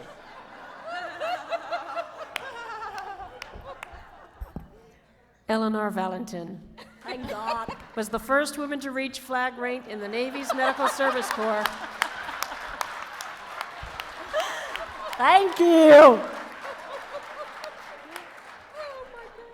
Was the first woman to reach the flag rank officer in the Navy's Medical Service Corps and the first minority officer to lead a medical support command. Two of the scientists under her command discovered the H1N1 virus and detected the first 2 cases in the United States of America. How cool is that? That is not on the script. She's currently assigned to the Undersecretary of Defense for Health Affairs as Director, well, here it is, as Director of the Military Health System, Governance, Implementation, Planning, Executive Secretariat. A team that will support plans to establish a new governance model for the military health system, and we absolutely need that. Sarita Rao was the first woman at AT&T to receive the Woman of Color Top Award. As founding member of AT&T Wholesale, she had a key role in facilitating the launch of the wholesale sales organization. Currently, as Vice President of AT&T Business, Office of the Customer, she's responsible for the AT&T Business Capital Program and is focused to ensure capital investments are aligned with the strategic direction set for the business. Prior to joining General Dynamics Land Systems, Sonia Sepaban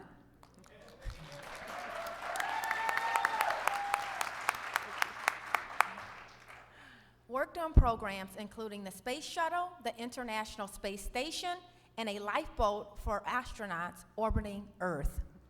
At General Dynamics, she became the first female appointed to senior executive position in the company's history and was responsible for executing military ground system solutions for U.S. Department of Defense missions and the company's worldwide customers.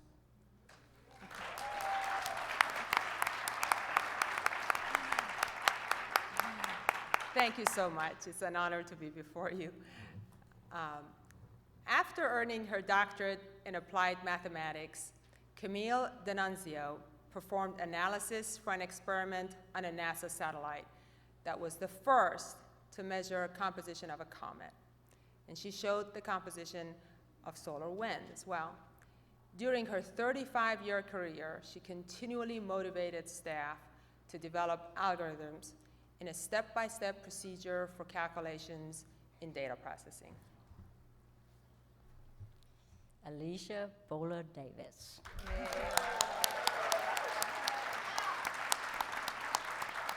Is one of the highest ranking executive women at General Motors. She's responsible for continuing to enhance the automaker's customer experience that keeps them coming back to the company's brands that include Chevrolet, Chrysler, Cadillac, Buick, and GMC, while advancing the global quality of these brands into the future. You know, it takes a man to build a car, but it takes a woman to ensure its quality.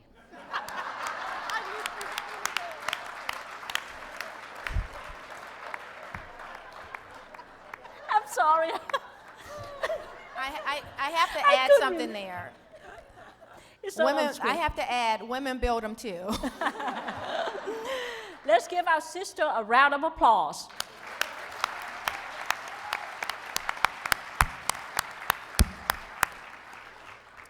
And now, in continuing our tradition of having the previous year recipient share her pass the torch remarks, here's Alicia Bowler Davis.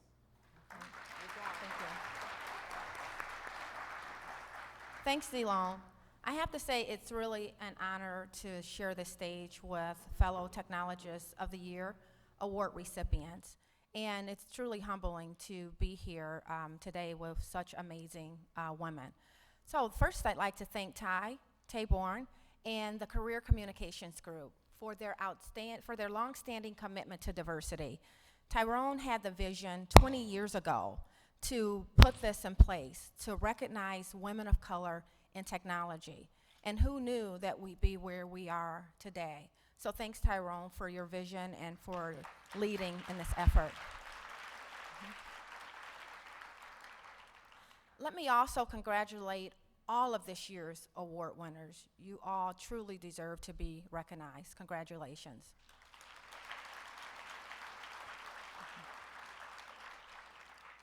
I have given this moment a lot of reflection, especially in passing the torch to our 2015 Technologist of the Year. And looking back, it has been a remarkable 12 months since we gathered here last year. Since then, I believe we have made a lot of progress in recognizing the need for improving STEM education across the country. And this is not to suggest that we have solved the serious challenges that we face, not by a long shot. But my strong sense is that the momentum and the will to address them has grown significantly and continues to grow every day. As women of technology, just what does that mean? Women of technology, what does that mean? What are our responsibilities? What could we say is our code of conduct? I believe first and foremost, it means we must stand up for one another.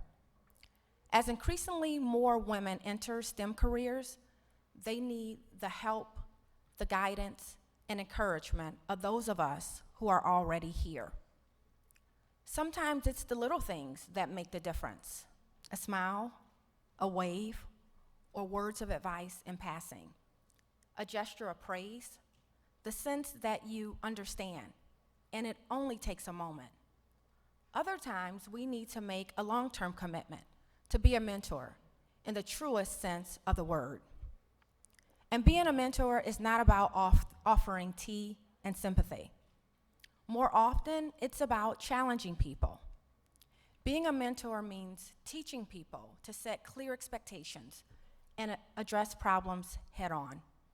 It means telling them the truth, and even when they don't want to hear it.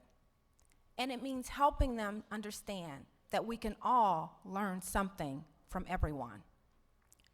Young or old, black or white, men or women, we all have something to contribute. And that's why diversity of all kinds is so important for society's long-term success. Remember those wise words of Maya Angelou, who said, "I've learned that people will forget what you said, people will forget what you did, but people will never forget how you made them feel." Above all, we have the pledge to bring our youth along. Spread the word that STEM is a girl thing.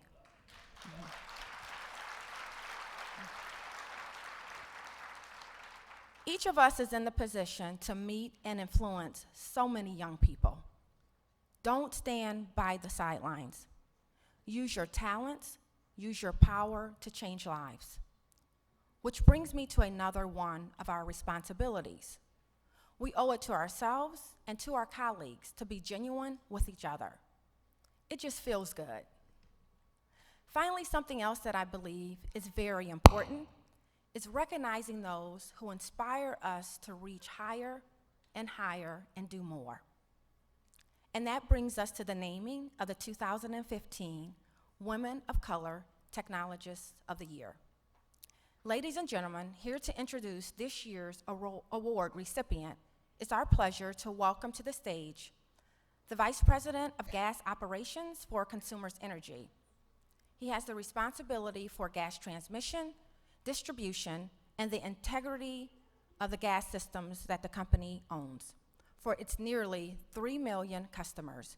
Please join me in welcoming Charles C. Cruz.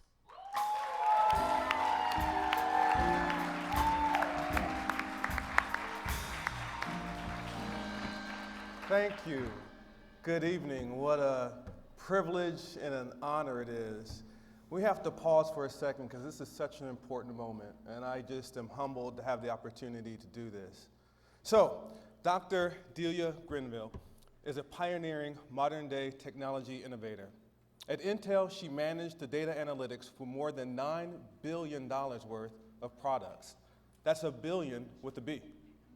In a 5-product portfolio that cuts across the entire enterprise, this is the first such approach in Intel's history. Delia has helped drive a revolution in areas many others had not yet understood. With an industrial engineer's eye, she closely examined how people actually use and interact with devices, for example, the generation of visual interfaces for content selection or interaction. She holds the patent for content or additional data rendering involving specific graphical features.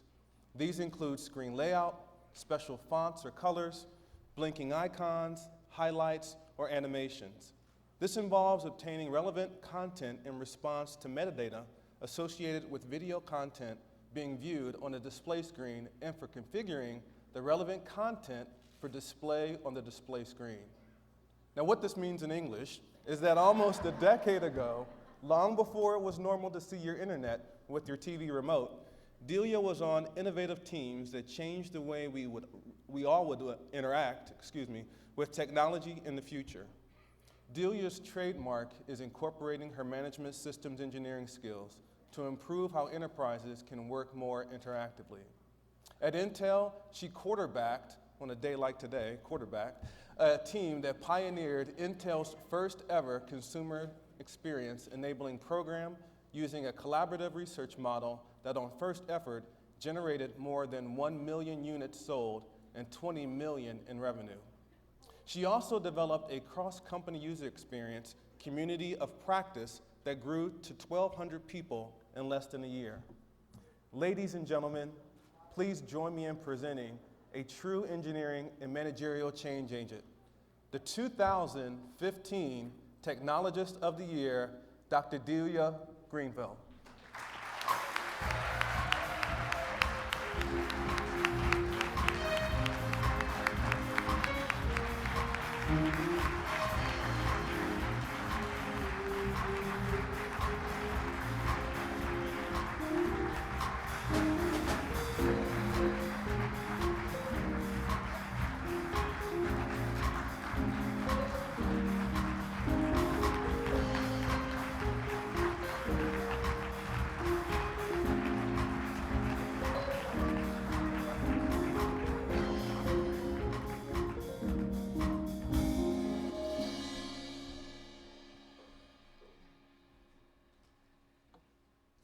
Thank you, Charles, for that special introduction. This evening is an extraordinary honor for me to be among so many accomplished women. I'm going to go off script for 1 second. I saw all of those covers, and I remembered being in graduate school and seeing that same US Black engineer cover and thinking, how does someone do that? And so I'm a little bit overwhelmed that now that I'm one of those someones. It takes time. I can tell you part of that's the formula. But as I go on, I'd love to speak about another accomplished woman, my mother. She had great dreams for me.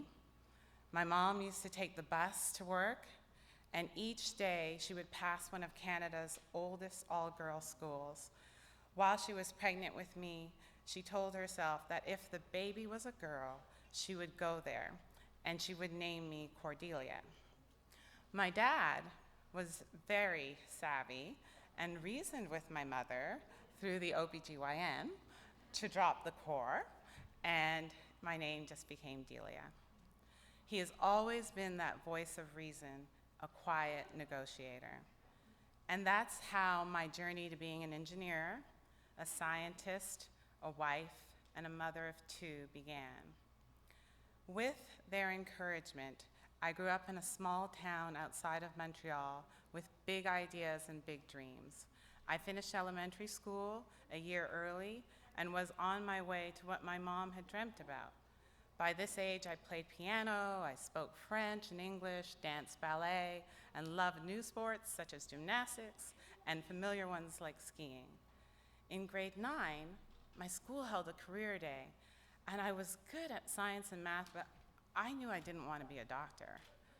The alumna, a mechanical engineer who visited that day, gave us problems and puzzles to solve as part of her talk. And at 13, I was hooked. It was the first time I'd ever heard of mechanical engineering, and now this would be my dream. I studied mechanical engineering as an undergraduate. I was not at all ready for the rigor that was required. Yes, I had a fine education, but I had not developed that discipline thing necessary to get through 35 hours, that's what it felt like, of classes every week. As a result, it took me 5 years to complete my degree. The extra time and the tough experiences were the best thing that ever happened to me academically and motivationally speaking. During those years, I learned what failure was like. I learned what recovery was like. I learned to have a plan. I learned to manage my grades, not just earn them. I learned I could do anything if I wanted. I just had to be focused enough. I also learned that just because you can do everything doesn't mean you should. The extra year was a gift. I was able to study Italian. I attended philosophy seminars. It gave me the space to be creative beyond engineering creativity. It confirmed for me that both types of creativity absolutely feed each other. Thanks to the arts, I became a better reasoning type of engineer. In fact, I came into my own recognizing science as a language and as a craft. I would put that idea into practice for many years to come. When you view science, engineering, and technology as a language, you understand there is a role for people who bridge scientific knowledge and understanding with other disciplines. I quickly became known as someone who could sit with a programmer, moving around mounds of data with complex matrices, and say things like, if you invert that vector, what happens? And then listen to the explanation and respond with, no, let's not do that then. It will mean too much output from the warehouse in a short ramp. How about this instead? Is it doable? Actually, my first boss realized I had this ability before I did. And isn't that the case? During the course of our careers, others may recognize our strengths first before we do. That is why what this conference and its sponsors do for women of color is so vital. I thank you most humbly for the Women of Color Technologist of the Year Award.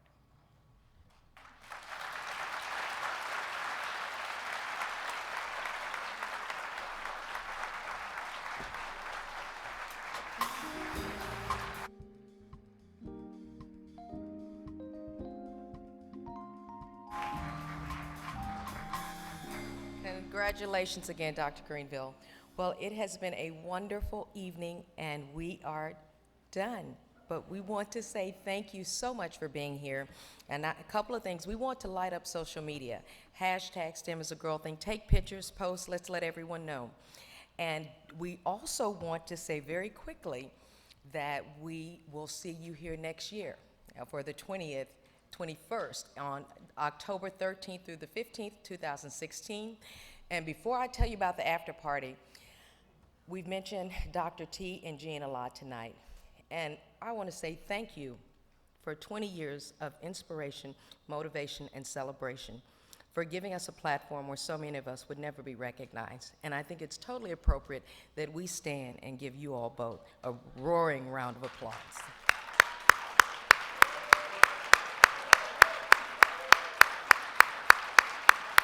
Thank you so much. What you do has made such a difference. We thank you, we appreciate you, and we love you. Now, let's go to the after party. It's on the ambassador level, Ambassador 1 and 2 on the lobby level. Congratulations to all of our winners, and thank you so much, everyone, for being here. Have a good night.